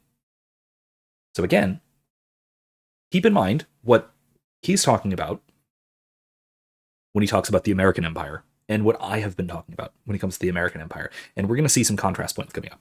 By the people it had subdued, and that is ultimately the fate of all empires, all of them. London is filled with former colonial subjects. That's what that is, and that will happen to every empire. But in the meantime, that is also a problem, by the way, and that was a problem with Rome as well. Rome, a large reason put forward by a lot of scholars, at least, for the ultimate collapse of the Roman Empire was the extension of the privilege of Roman citizenship far, far too broadly, and a lot of the specific benefits that came with that, which included immunity to certain kinds of prosecutions. It included certain political rights. It included immunity to certain taxes, things like that. And the expansion of the right of citizenship far, far, far too broadly, at least again, according to a lot of scholars, was a large part of what diluted the Roman identity as Roman, and it became merely imperial. So again, that's a big problem, and I think that you're right. I think he's right that that was also a problem for the British Empire as well. But again, we can move on from that, and we'll see if that's a problem in the U.S. because I don't know if it necessarily is the same kind of problem. Though maybe you can make an argument that the lack of a distinct and unifying American culture, particularly these days, might be an element of that. There might be something there. Then again, maybe that's also just a simple symptom of more globo homo. So there's that too. the point is to help the seat of empire. Mm-hmm. And so if you can't fix Baltimore, you don't really have a shot of making Caracas functional. And so as you administer this empire, you need to remember the point of this is your own country, making your own country more prosperous, but also stable and cleaner and better for its own citizens. Okay, your own country or the seat of empire? Again, I argue that those are radically different things. I would even argue that Baltimore is different, but again, I'll get to that in a moment. Can't just be, oh, Paul Singer gets rich, therefore it's a good thing. No, no, no. All Americans, not just Paul Singer, have to benefit from this. And they can, and they absolutely can. And the president, to his great credit, has made a huge effort to clean up American cities. Washington, D.C., for example. People mocked him for sending the National Guard in. Washington is safer. It's just a fact. He did that. The last guy didn't do that. Trump did that. Okay, Washington, D.C., huh? He cleaned up Washington, D.C., but not Baltimore. Not Chicago. Not Detroit. Not Tampa. Not Orlando. Not New York. No. Washington, D.C. Interesting. The reason I think this is interesting is because, again, I want to now I'll finally be explicit about this. Tucker seems to be arguing here, and he goes on to say more about this, so I'll let him continue. But broadly speaking, he's got this notion that the American empire, the seat of empire, is the United States, and that U.S. citizens are the rulers of this American empire, and not the U.S. government, not the federal government. I would argue, rather, that the rulers of the U.S. empire are the feds. Particularly, I would say the executive and administrative agencies, but broadly speaking, D.C.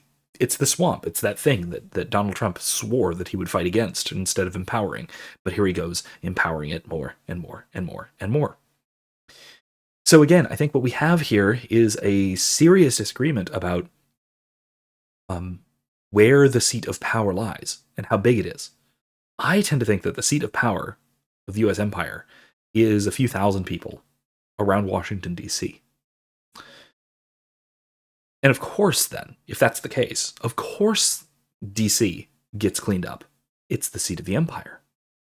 It's a beautiful, brilliant, evil city on a hill, hive of scum and villainy, but pristine and by the way, the most wealthy county, city, area, the most wealthy area, let's say, in the U.S. by far.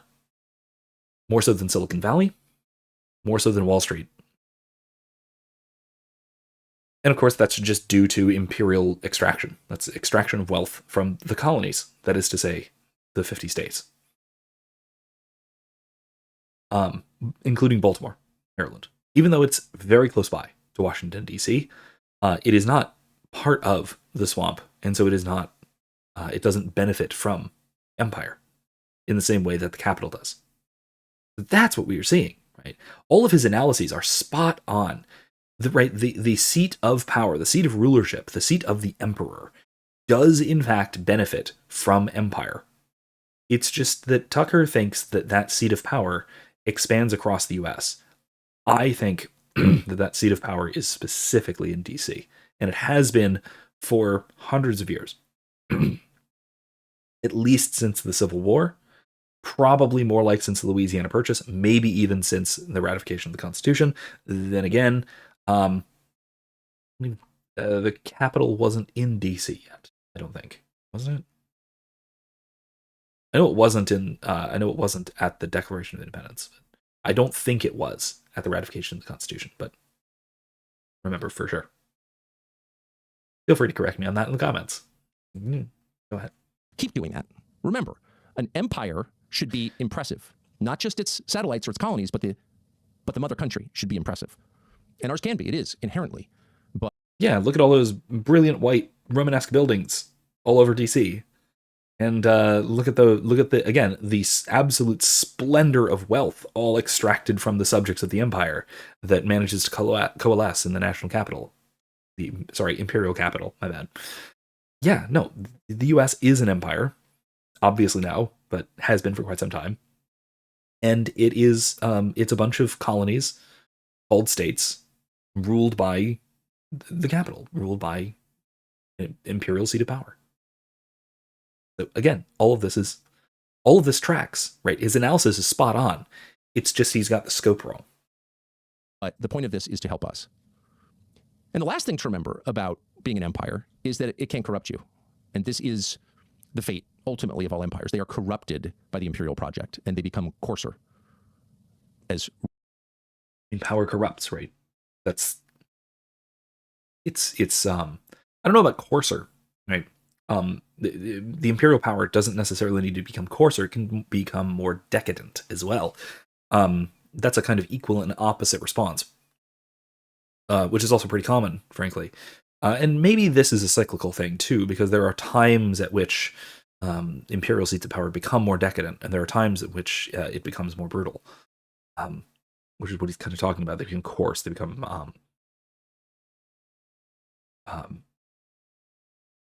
blind to various ethical imperatives and the humanity of particularly those outside of their little sphere, or even especially those outside of the empire, right? But yeah, no, it can go both ways. Because I do think that, I mean, Tucker talks about this all the time, that Washington D.C. is one of the most decadent and deviant places in the world. But of course it is. It's the capital of a massive, powerful empire. So why wouldn't it be? But then also, he does make a very good point here, so I'll let him continue. Rome grew. As its territory grew, so did the number of people dying in Circus Maximus.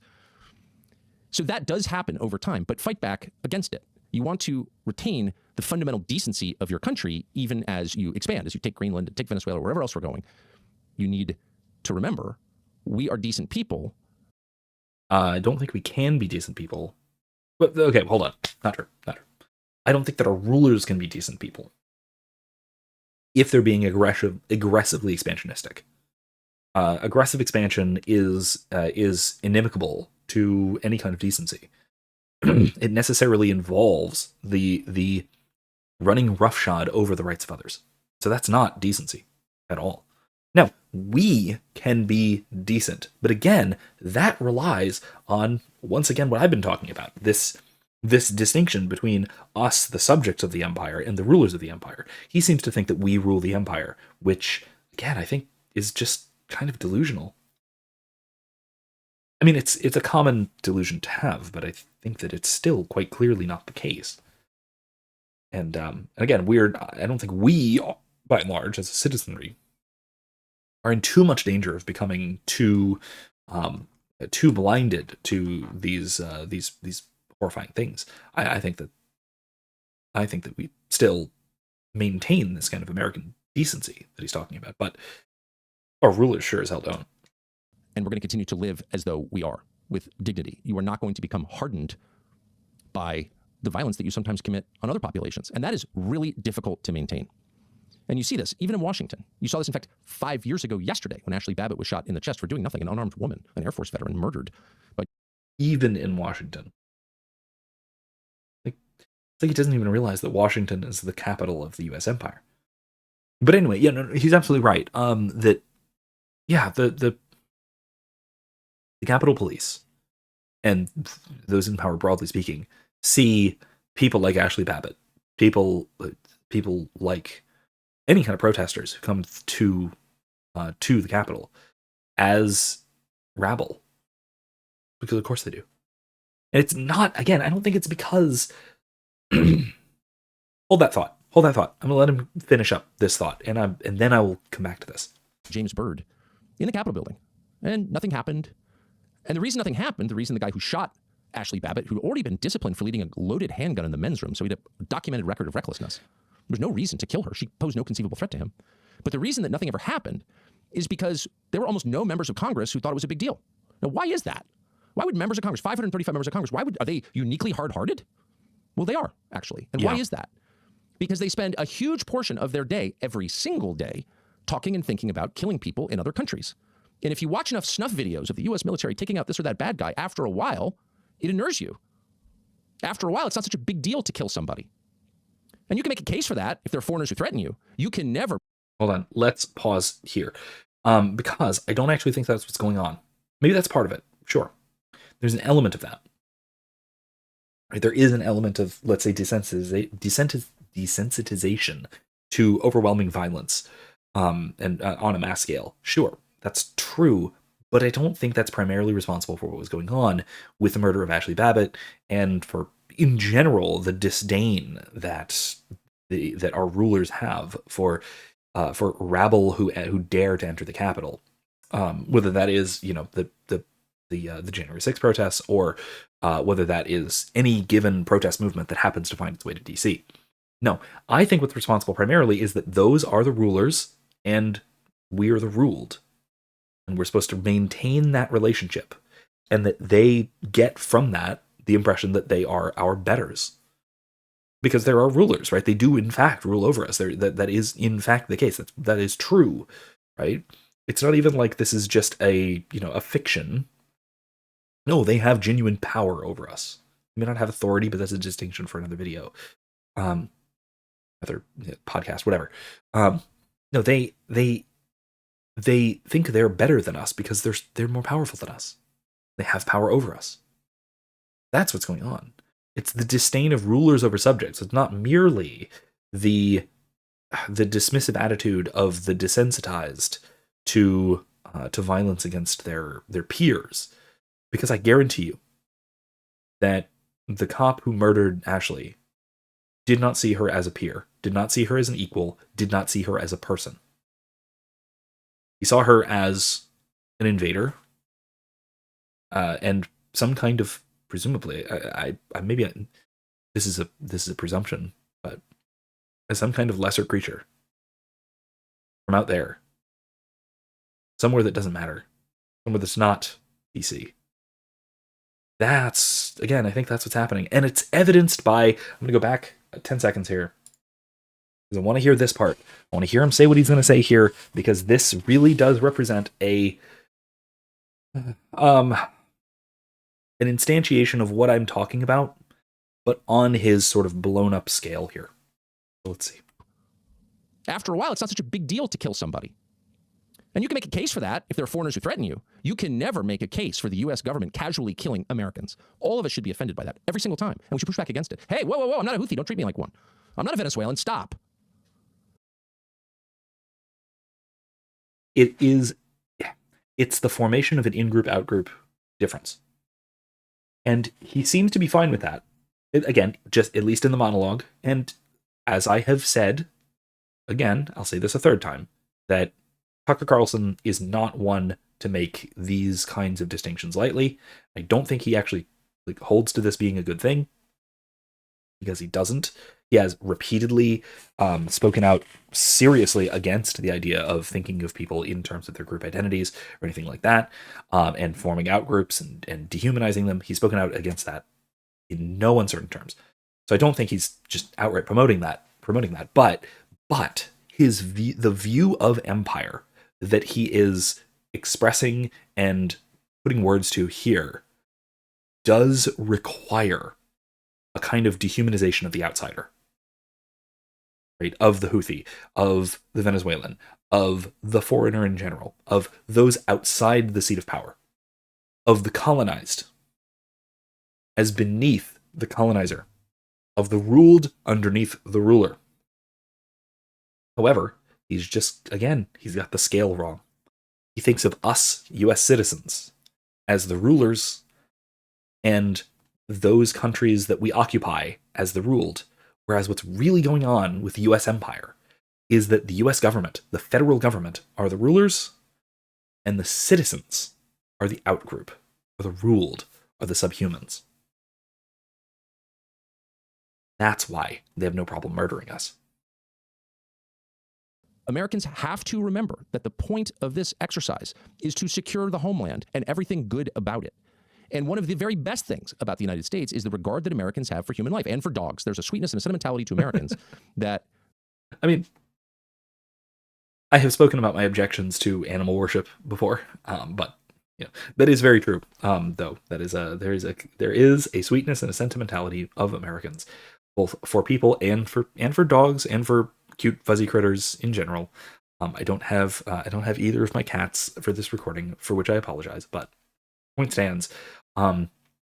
Yeah, we do. That is a distinctly American characteristic, our love for fuzzy critters. And again, I think that's something that is, like he says, I think that is worth preserving. We have to be careful that it doesn't distort our ethics more broadly, but I do think that it is, as he says, I think that it's a good cultural characteristic that's worth cherishing. Would be sad as hell if we lost. Don't allow the killing that takes place overseas to make you think it's okay for the US government to treat you that way. But they naturally do. And it's one of the reasons, and I hate even to say this, but I've just noticed it from living around it for so long, that some of the most authoritarian members of Congress, almost all of them actually, are career military officers. Not enlisted, they're all officers. But they're career officers who spend an awful lot of time thinking about how to kill America's enemies or rivals. Not even attacking that was their job. But that attitude seamlessly transfers to American citizens. And our government is never allowed to have that attitude toward us. Again, we're not. Interesting. I don't actually know about that. I had never made that connection before he just said it in this monologue. Right. Now, that said, I will say Tucker knows the orbits of DC insiders a lot better than I do, and a lot better than most people. So I'm perfectly willing to take his word on this. However, I will offer some potential alternative explanations as well.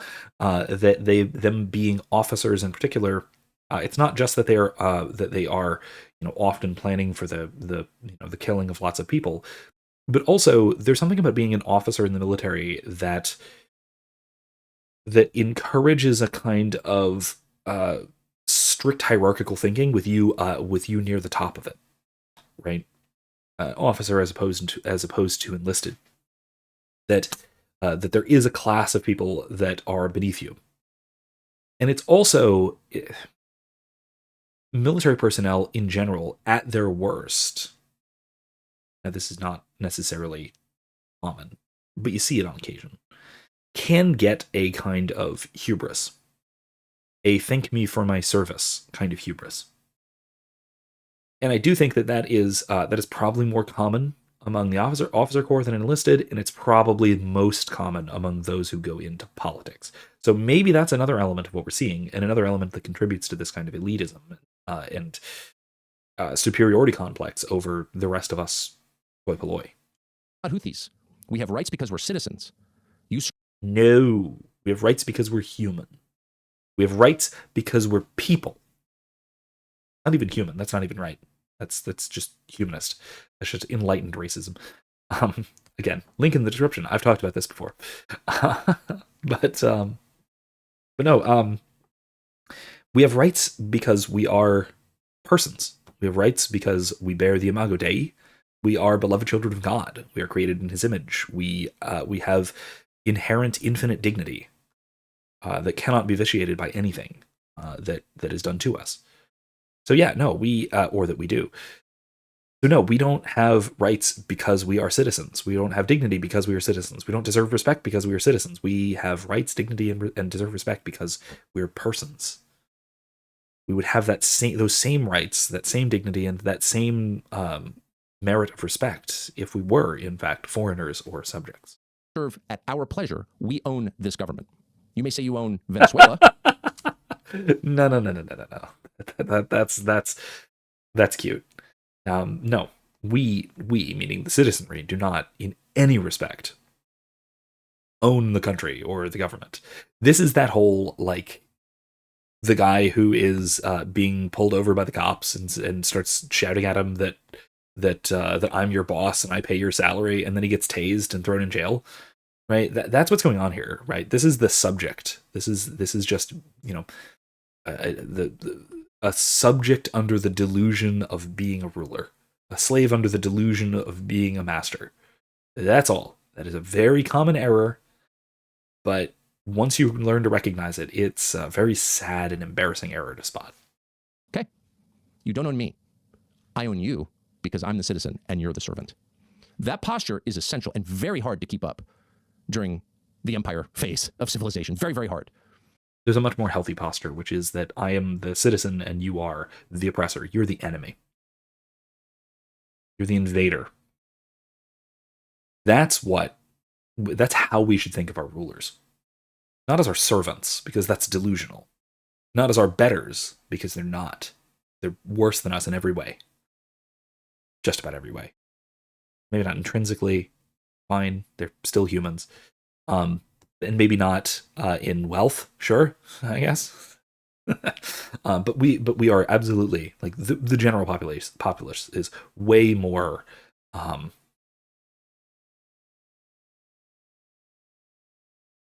good in basically every way that matters. Morally, intellectually, coherently, just in every way that matters. We are better than our rulers. It's just that they demand the opposite of that, right? They are, in fact, our conquerors. They rule us. They hate us. They want us on our knees, and failing that, dead. And remembering that is the appropriate attitude towards our rulers. Not, we're your boss, right? Because that's just delusion. That is pure delusion. It is not the appropriate attitude to have towards the ruling class. They are not our servants. They don't work for us. They work for themselves at our expense. And given the opportunity, they would kill us. Every single one. Because, again, there are a lot fewer meaningful democratic structures in an empire. Nobody cares about the Congress anymore. It's all about the president. And that's great when you have a great president. And hopefully we always will, because once again... We won't. So, again, this is actually something that, again, watch the rest of the interview. Watch the rest of the show. Because this is something that Megyn Kelly points out, and she's really pushing back on him on a lot of these points. And he's on board, it seems like, to me. That it seems to me, again, in the interview that comes after this, that he is really tempering a lot of what he's saying here, and that he's not really holding to all these views wholeheartedly, that this is really just outlining a position, and sort of outlining what the world is turning to. And not necessarily saying that that's a good thing. Just saying, how do we deal with it? So again, that's important, because any fool has to acknowledge that there won't always be a good president. And that when we have a bad one, that is a tremendous threat under this developing paradigm. So much power has been vested in that office that at this point you kind of can't let AOC have it, because you can't let any irresponsible person who hates whites or believes in transgenderism or wants to destroy America, people like that cannot be president, period, anymore. They will be. And so it represents an existential threat. The power of the presidency represents an existential threat.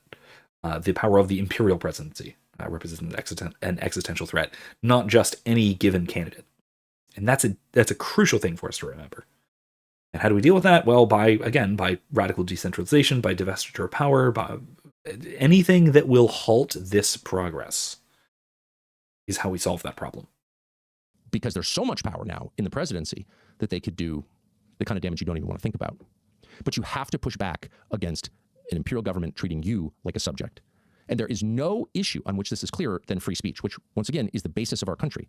It's not just some line in the Bill of Rights. It's the whole reason the United States is exceptional. And maybe not the whole reason, but it's significant, especially today, where more and more countries are disregarding the right to free speech. But anyway, continue. He gets this right on. I'll forewarn you, I did have to cut him off partway because he keeps going on the element of free speech. But I will leave that as an exercise to the viewer to go and, or the listener to go and watch what more he has to say, because I don't find myself disagreeing with anything after any of the rest of it. So anyway, continue. That's clearer than it's ever been, because the country that gave us the concept of free speech, Great Britain, puts thousands of people in jail every single year for thought crimes. And so it's not like this is a distant, they only do it in China or North Korea kind of problem. This is happening in the country that gave birth to us, Great Britain. It could very easily happen here. And the only way that it won't is if American citizens draw a line in the sand and say, you will have a revolt if you take away my right to say what I think. Period. You'll have a revolt on your hands. And they should, because that is the only remaining power for most American citizens. They don't have that is a big statement, and I find myself in agreement. I do tend to think that that is the First and the Second Amendments, right? The freedom of speech and everything that comes with it. That means speech, assembly, press, academic freedom, etc. All of those that kind of go together. That's crucially important. And again, without which we fall. But then also our right to effective self-defense, which essentially means the right to bear arms, but everything that goes along with that too. That comes with ammunition, organization, etc. Right. So infringements upon that also are of similar seriousness. Those are the big ones. economic power. Of course, the power of labor is basically gone. AI will erode it still further. We're going to go on strike. Who cares? You're being replaced by machines. Shut up. They don't have economic power. Does voting matter? We can debate that. Most people kind of doubt that it does. So what power do you have left? What's the equalizer here? There's the guy in charge. There's you, the subject. What makes you both human? Only one thing. That's your inalienable, God-given right to say what you really think. No matter how kooky your opinion is, no matter how offensive it may be to the people in charge, you have an absolute right. Inalienable. It can't be taken from you because it wasn't granted to you by any temporal authority. You have that. If you give that up, you are a slave. The other element to this, too, is, okay, there's a couple of other things that make us equal. One, our equal dignity before the Lord. That's really important, too. But that leaves the realm of practicality. Right? And so he's talking, I think, again, he's emphasizing specifically the practical matters here. But the other thing, too, is the fragility, fragility, there it is, the fragility of the human person. I'm going to put this. Maduro was spectacularly powerful in his own domain. A handful of guys went into his essentially his bunker and grabbed him because he's just a man. And this is another element of why I say that the Second Amendment is just as important as the First, because it gives a kind of power over our rulers, or at least a stopping measure against their power, right? And I don't mean here to say that that if the government passes a law I don't like, you should go shoot them. Right? That's not what I mean. What I mean is that the ongoing and continuous threat of real and effective insurrection provides a real limit on the exercise of power by otherwise amoral rulers, people who have no moral compunctions and have absolutely noblesse oblige. They have no restraint imposed by their own souls because their own souls are utterly corrupted. What they do have is fear, and it's a fear of their subjects. And so long as their subjects can maintain some measure of that fear, those subjects can remain free. So that's another aspect of it. Now, of course, free speech is absolutely essential to all of this as well, so that, one, the rulers can know what the subjects think, that the subjects can know what each other think, and can therefore communicate and organize and spread ideas, can convince each other of things, but then also to organize things and to find comfort in one another as well, because it's tremendously psychologically helpful. It's a great consolation to know that you're not alone. And it's a great demoralization for the state to make you think that you're alone. So, again, big concerns. But again, it comes back to both of these matters, both the First and Second Amendments, so to speak. So what power do you have left? What's the equalizer here? There's the guy in charge. There's you, the subject. What makes you both human? Only one thing. That's your inalienable, God-given right to say what you really think. No matter how kooky your opinion is, no matter how offensive it may be to the people in charge, you have an absolute right. Inalienable. It can't be taken from you because it wasn't granted to you by any temporal authority. You have that. If you give that up, you are a slave. Good ending. He has more to say, but that is a good place to end on. So again, I think that this was a this is a fascinating monologue, and I think that he was right about a lot of things, but the view that he was putting forward and expressing also has some serious errors and serious dangers to it. One with its almost nominalism or emotivism about objective ethics, but then also his view of the American empire as us being the imperial rulers rather than us being the subjects. So both of these, I think, are maybe problems of the view that he's putting forward. But again, I also think that maybe I'm wrong about this, but I get the feeling that this is not exactly Tucker's view that he is expressing here in this monologue, but it is one that is on the rise. It's one that is absolutely politically significant right now, and it's one worth addressing and worth criticizing. So I'm glad that we had this time to do that. I'm glad that we did. It took a while, but that's fine. I think it was worth it. So hopefully you learned something from us. Hopefully you got something from this. Hopefully you enjoyed as well. And I'll see you next time.